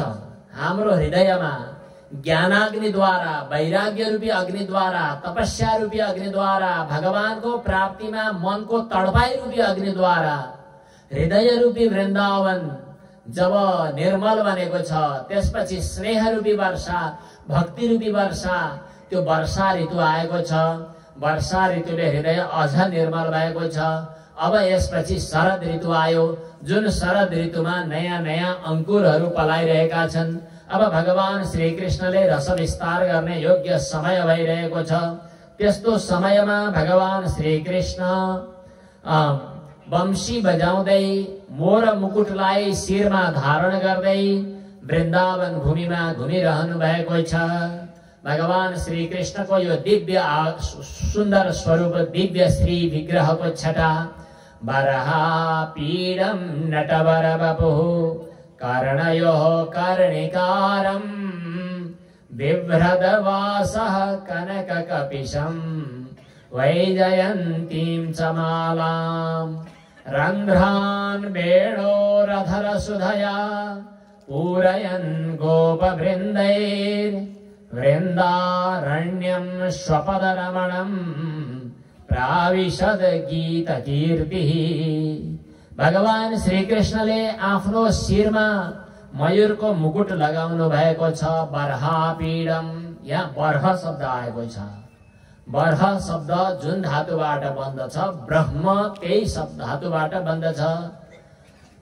ब्रह्म रूपी बर्हको पंखको मुकुट शिरमा लगाउनु भएको छ। त्यो मयूरको थियो। भगवान श्रीकृष्णले पहिलो पटक राधा रानीलाई भेट गराउने राधा रानीको दूत थियो। भगवान श्रीकृष्ण जब गोवर्धन पर्वतको किनारमा बसेर राधा रानीको स्मरण गर्दै बाँसुरी बजाउनु भएको थियो, त्यो बाँसुरी भएको ठाउँमा, बाँसुरीको आवाज भएको ठाउँमा राधा रानीको साथमा रहने मयूर बिस्तारै बिस्तारै भगवान श्रीकृष्ण भएको ठाउँमा पुग्यो। भगवान श्रीकृष्णले जब वंशी नाद बजाइरहनु भएको थियो, मयूरले पखेटा फिजाएर वंशी नादको तालमा नाच्न थाल्यो। मयूर जति जति नाच्दै गर्छ त्यति त्यति भगवान श्रीकृष्णले वंशी नाद दिव्य तार छोड्दै गर्नुहुन्छ। बिस्तारै बिस्तारै त्यो मयूर पछाडि पछाडि हट्दै गयो, पछाडि पछाडि हट्दै गयो, पछाडि पछाडि हट्दै गयो। जहाँ राधा रानी हुनुहुन्थ्यो त्यहाँ पुर्याइदियो र पहिलो पटक वंशी नाद बजाउँदा बजाउँदै भगवान श्रीकृष्णको आँखा राधा रानी भएतिर पर्न गयो र दुईटाको बीचमा जब पहिलो पटक हेराहेर भयो, त्यसपछि भगवान श्रीकृष्णले पनि आफूलाई पूर्णतया एक किसिमले सुसुप्ति अवस्थामा गएको अनुभव गर्नुभयो। दुवैको बीचमा एक किसिमको परम आनन्दको समुद्र सुधा बग्न थाल्यो। यस प्रकार राधा रानीको र भगवान श्रीकृष्णको एकै भाव भयो। पछाडि जब भगवान श्रीकृष्ण जाग्नुभयो त्यो मूर्छा अवस्थाबाट, जागेर हेर्दा त्यहाँ त्यो अघि सम्झना दिलाउने मयूरको पंख देखियो। जुन मयूरले राधा रानीको पहिलो पटक दर्शन गराए थियो, त्यसको स्मरण कहिल्यै पनि नबिर्सनका लागि भगवानले त्यो मयूरको पंखलाई आफ्नो शिरमा लगाउनु भयो। भक्तवत्सल भगवानको। अनि भगवान हुनुभयो बर्हापीडम। नटवर बपु नाच्नका लागि उपयुक्त हुने शरीर र स्वरूप भगवानले बनाउनु भएको छ। कानमा कर्णिकारको फूल लगाउनु भएको छ। अनि सुनौलो सुनौलो वस्त्र पहेँलो उत्तरीय धारण गर्नु भएको छ। गलामा वैजयन्ती माला पनि। अनि हातले ती बाँसुरीका ध्वनिलाई, बाँसुरीका छिद्रहरूलाई स्पर्श गर्दै मुख्य छिद्रमा मुखबाट प्रकट भएको अधर सुधाद्वारा पूरित गर्नु भएको छ। यसरी बाँसुरी बजाउँदै भगवान श्रीकृष्ण ब्रजभूमिमा प्रवेश गर्नु भएको छ। यो सम्पूर्ण गोपीहरूको पुञ्जीभूत प्रेमको अभिव्यक्ति हो। भक्तवत्सल भगवानको। गोपीहरूले भगवान श्रीकृष्णलाई देखेर आपसमा कुराकानी गर्दछन्। हामीले जीवनमा आँखा पायौं, आँखा पाउनुको सफलता यही हो कि हामीले भगवान श्रीकृष्णको दर्शन प्राप्त गर्न सकेका छौं। अहो, आज हाम्रो आँखाको सफलता भयो। यस्तै हामीले भगवान श्रीकृष्णलाई प्राप्त गरेर आज कति धन्य भयौं। यो वेणु कति सौभाग्यशाली छ, जसले भगवान श्रीकृष्णको मुखबाट प्रकट भएको, ओठबाट प्रकट भएको रसलाई प्रत्यक्ष पान गर्न पाइरहेको छ। यो वृन्दावन ब्रजभूमि अत्यन्तै धन्य छ। यहाँ बस्ने यी मृगीहरू धन्य छन्, जसले बाँसुरीको आवाज सुनेर आधा घाँस चपाउँदा चपाउँदै आधा घाँस चाहिँ चपाउने बिर्सेर तन्मय बनिरहेका छन्।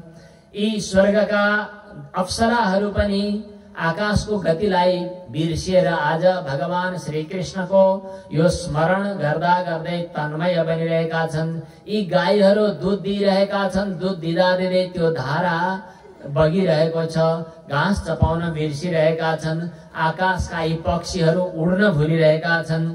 यी नदीहरू पनि गति बिर्सिएर भगवान श्रीकृष्णको प्रेमामृतमा तन्मय भइरहेका छन्। यस्तै आकाशको बादल, अनि यो पर्वत, अनि यो यमुनाको किनार, यिनीहरूको यो सौभाग्य, यो गोपीहरूले भगवान श्रीकृष्णको स्मरण गर्दै आफूलाई यति धेरै तन्मय बनाए कि आफ्नो सत्ता, आफ्नो अस्तित्व भगवान श्रीकृष्णको अस्तित्व भन्दा पृथक नहोस् भन्ने उनीहरूले चाहना गरे। अब भगवानमा नै प्राप्त हुन, भगवानमा नै मिल्न, भगवानमा नै समाहित हुनका लागि हाम्रा आजसम्म गरेका पुण्य पुञ्जहरू छन् भने यिनीहरू लागुन्। कात्यायनी भगवतीको यिनीहरूले स्तुति गरे। स्तुति गर्दा, प्रार्थना गर्दा यही भन्छन् कि हाम्रो जीवनको रक्षा गर्ने एकमात्र भगवान हुनुहुन्छ। त्यसकारणले पाति इति पति, सम्पूर्णको रक्षक भगवान भएको हुनाले भगवानलाई पतिको सम्बोधन गर्दै भन्छन्। कात्यायनी महामाये महायोगिन्यधीश्वरी नन्दगोपसुतं देवी पतिं मे कुरुते नमः। उनीहरूले कात्यायनी भगवतीको पूजा गरे। कात्यायनी भगवतीसँग पनि यही प्रार्थना गरे कि भगवान श्रीकृष्णलाई नित्य निरन्तर प्राप्त गरौं। तर उनीहरूको हृदयमा भगवानको प्राप्तिका निमित्त थोरै आवरण दोष बाँकी थियो। अज्ञानका, अविद्याका दुईटा दोषहरू हुन्छन्, दुईटा विभागहरू हुन्छन्, दुईटा भागहरू हुन्छन्, आवरण दोष र विक्षेप दोष। जसरी आकाशमा बादल छ, चन्द्रमालाई बादलले ढाकिदिएको छ, त्यो आवरण भयो।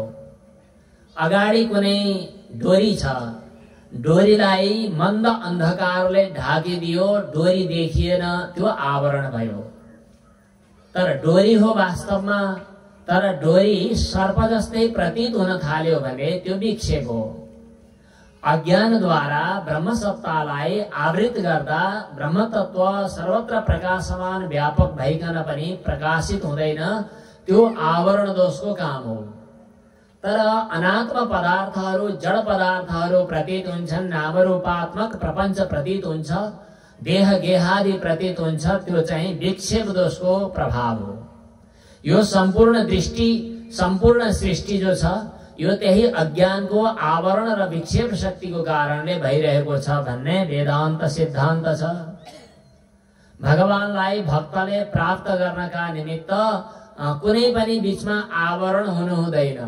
जसरी आमाले बालकलाई स्तनपान गराउँदा कपडाले छोपेर लाज लागो भनेर रोकेर स्तनपान हुन सक्दैन, जसरी आमाको र बालकको बीचमा सम्बन्ध निरावरण हुनुपर्दछ, आवरण रहित हुनुपर्दछ, त्यस्तै भक्तको र भगवानको सम्बन्ध आवरण रहित हुनुपर्दछ। त्यसका निमित्त आवरण दोष हटाउने इच्छा भगवानले गर्नुभयो। गोपीहरू यमुनाजीमा स्नान गर्न गए। स्नान गर्न जाँदा वस्त्रहरू नलगाइकन गएका थिए। भगवान श्री कृष्णले वस्त्र नलगाई स्नान गर्नुहुन्न भन्ने कुरा शिक्षा दिन ती वस्त्रहरू लिएर वृक्षमा चढ्नुभयो। उनीहरूले वस्त्र नभएको अवस्थामा पहिला त केही कुरा गरे, अन्तिममा भगवानलाई प्रणाम गरे। भगवानलाई प्रणाम अनन्य भावले गरिसकेपछि भगवानले ती वस्त्रहरू फेरि दिनुभयो र उनीहरूले भगवान श्री कृष्णमा आफ्नो निरावरण भाव पूर्ण रूपमा समर्पण गर्न सके। यो भगवान श्री कृष्णको चिरहरणको चिन्मय लीला हो।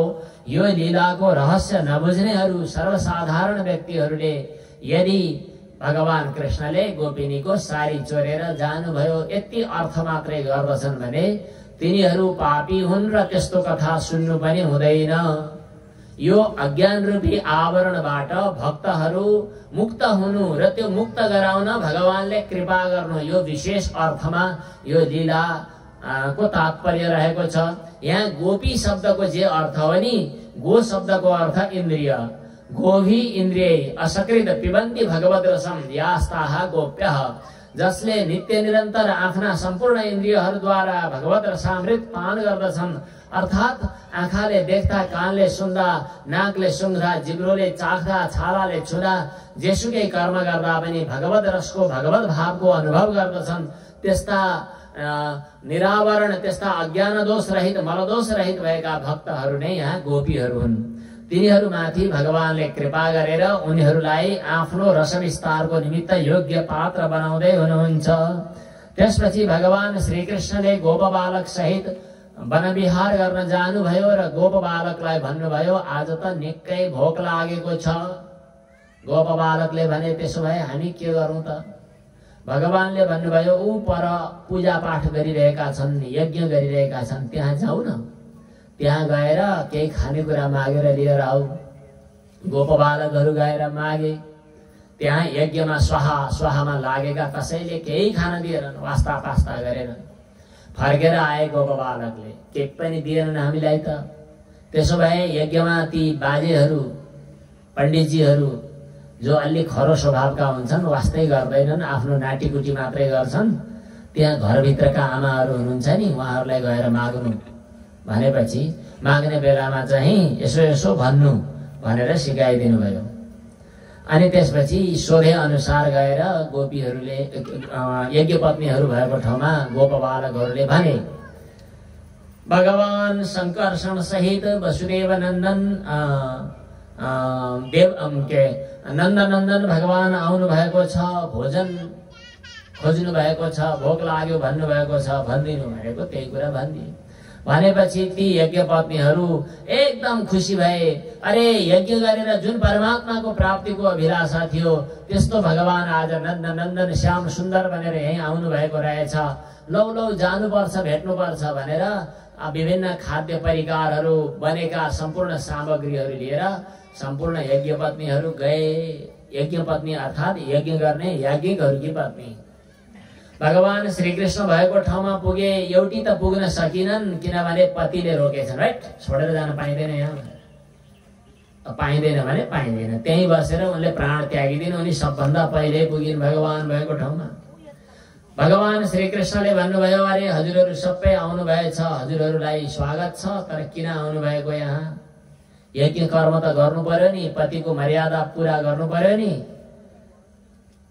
ती यज्ञपत्नीहरूले भन्न थाले, हे भगवान, यस्तो कठोर वचन आज्ञा नहोस्। हामीले सम्पूर्ण हाम्रा यज्ञ कर्मको पनि फलदाता, पतिका पनि पतिको रूपमा हजुरलाई हजुर हुनुहुन्छ भन्ने थाहा पाएर हजुरको चरणमा आएका हौं। हामीलाई फेरि फर्क भनेर आज्ञा नहोस्। मैवं विभोर्हति भवान् गरितुं नृशंसं सत्यं कुरुष्व निगमं तव पादमूलम। हजुरले भन्नुभएको छ, कसैले एकपटक पनि हजुरको चरणमा म शरणागत भएँ भन्छ भने त्यसलाई म परित्याग गर्दिन भनेर हजुरले भन्नुभएको छ। हजुरको त्यो वचन आज पूर्ण होस्। अब हामी हजुरका शरणमा आइसकेका छौं। अब हामीलाई सांसारिक पति वा सांसारिक जन्जालले के गर्दछ र? भगवान श्री कृष्णले भन्नुभयो, होइन, केही फरक पर्दैन। भगवत भावले भगवानको प्रेममा समर्पित बनेर घरका कर्महरू गर्नु, भगवत परिचर्यात्मक कर्म गर्नु, कसैले पनि ईर्ष्या राग द्वेष गर्ने छैनन्। यी गोपीहरूले, यी यज्ञपत्नीहरूले भगवानलाई यसरी प्राप्त गरे। अब यसपछि एउटा समय आइपुग्यो जुन हरेक वर्ष इन्द्र महाराजलाई पूजा गर्ने परम्परा थियो। इन्द्र महाराजलाई पूजा गर्ने परम्परा थियो। त्यसै अनुसार नन्द बाबाले आदेश दिनुभयो अनि भक्ष्य भोज्य खाद्य पेय लेह चोष्य विभिन्न किसिमका परिकारहरू बनाइयो, व्यञ्जनहरू तयार गरियो थरी थरीका। भगवान कृष्णले सोध्नुभयो, अचेल त खुब खाने वस्तुहरू मिठाईहरू बन्दैछन्, यो के हो, किन हो? भगवान श्री कृष्णले भन्नुभयो, इन्द्र महाराजको पूजा गर्ने हो, हरेक वर्ष पूजा गर्ने चलन छ। को हो र इन्द्र?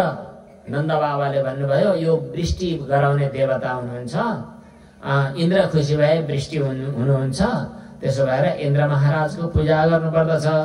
भगवान श्री कृष्णले भन्नुभयो, हामीले गरे अनुसारका कर्मको फल मिल्ने हो कि इन्द्रले खल्तीबाट वृष्टि गराउने हो? नन्द बाबाले भन्नुभयो, आफैले गरेको कर्म अनुसार फल मिल्ने हो भन्ने पनि सुनिन्छ। भगवान श्री कृष्णले भन्नुभयो, त्यसो भए राम्रो कर्म गरौँ, भइहाल्छ। ईश्वर कोही हुनुहुन्छ जसले हामीले गरे अनुसारको कर्म गर्नुहुन्छ भने कर्म गर्नु नै भगवानको आराधना भयो। अरूको पूजा किन गर्नु पर्यो र? बरु हामीले त गाई चराउन जानुपर्छ। गाई चराउँदा राम्रो घाँस यो पर्वतमा भयो भने गाई अघाएर आउँछन्। हाम्रा देवता त यही हुनुहुन्छ, यही पर्वत हुनुहुन्छ। यही अगाडि हुनुभएका पर्वत गिरिराजको पूजा गरौँ, हुन्न? भगवान श्री कृष्णले भन्नुभयो। त्यसपछि नन्द बाबाले हुन्न भन्ने कुरै छैन, लौ हुन्छ त्यसो भए भनिदिनु भयो।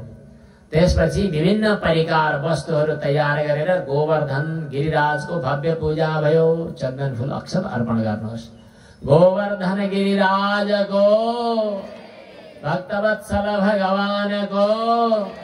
अनि गाईको दूध अर्पण गरेर गोवर्धन गिरिराजको स्नान गराइयो। अनि मुखकमल जहाँ गोवर्धन गिरिराजको मुखामृत, त्यहाँ विभिन्न किसिमका खाद्य वस्तुहरू अर्पण गरियो। भगवान श्री कृष्ण स्वयं एउटा रूप सुटुक्क गोवर्धन भित्र प्रवेश गराएर आफैले दिएका वस्तुहरू आफैले स्वीकार गर्नुभयो।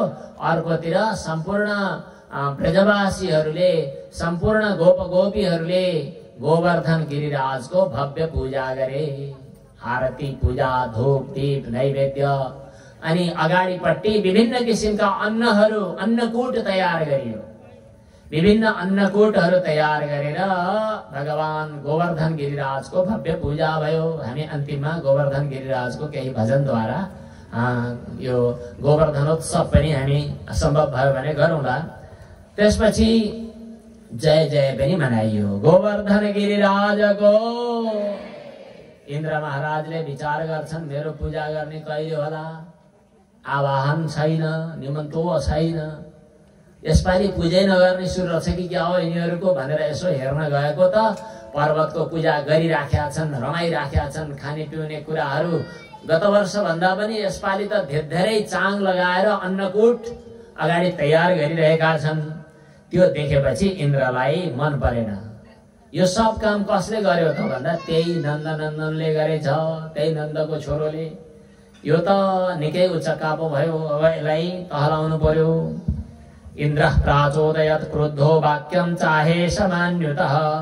इन्द्रले साम्वर्तक नाम गरेको मेघलाई, जो प्रलय कालमा काम लाग्छ, मेघलाई बोलाएर भन्न थाल्यो, यी जंगली गोठालाहरूको घमण्ड चूर्ण गरिदिनु पर्यो, पानी वर्षाइदिनु, बेसरी वर्षाइदिनु, त्यो पुरै डाँडा काँडा पर्वत बगेर समुद्रमा पुगोस् भनेर इन्द्रले आदेश दिएपछि घमासान पानी पर्न थाल्यो। हात्तीका सुँड जत्रा ठूला ठूला पानीका धाराहरू आकाशबाट बर्सिन थालेपछि सबै भागा भाग भए, कहाँ जाने के जाने दौडा दौडी भयो। भगवान श्रीकृष्णसँग के गर्ने, लौ न भन्न थाले। भगवान श्रीकृष्णले भन्नुभयो, हाम्रो गिरिराज हुँदै हुनुहुन्छ नि, गोवर्धन गिरिराज। भगवान श्रीकृष्णले जुरुक्क गोवर्धन गिरिराजलाई उठाउनु भयो, कान्छी औंलाले अड्याउनु भयो बायाँ हातले भन्ने सम्म छ। दियोस्, भगवान श्रीकृष्णले गोवर्धन गिरिराजलाई उठाइदिनु भयो अनि भन्न थाल्नु भयो, ल सबै यहाँ भित्र आउनु। सम्पूर्ण ब्रजवासी गाई बाछाहरू, गोप गोपीहरू, सब नन्द उपनन्द सम्पूर्ण ब्रजवासीहरू गोवर्धन गिरिराजको छहारी मुनि सब सुरक्षित भए। 7 दिन 7 रात बितिसकेपछि इन्द्र महाराजलाई लाग्यो अब त सबै बगे होलान्, ए बादल हो हटाओ भनेर हटाएर यसो हेरेको, गोवर्धन गिरिराजलाई जहाँको तहीँ राखिदिनु भयो भगवान श्रीकृष्णले। सम्पूर्ण गोपबालकहरू बाहिर निस्किए, सब सुरक्षित छन्, केही पनि भएको छैन, ओबा नै छन् सबै।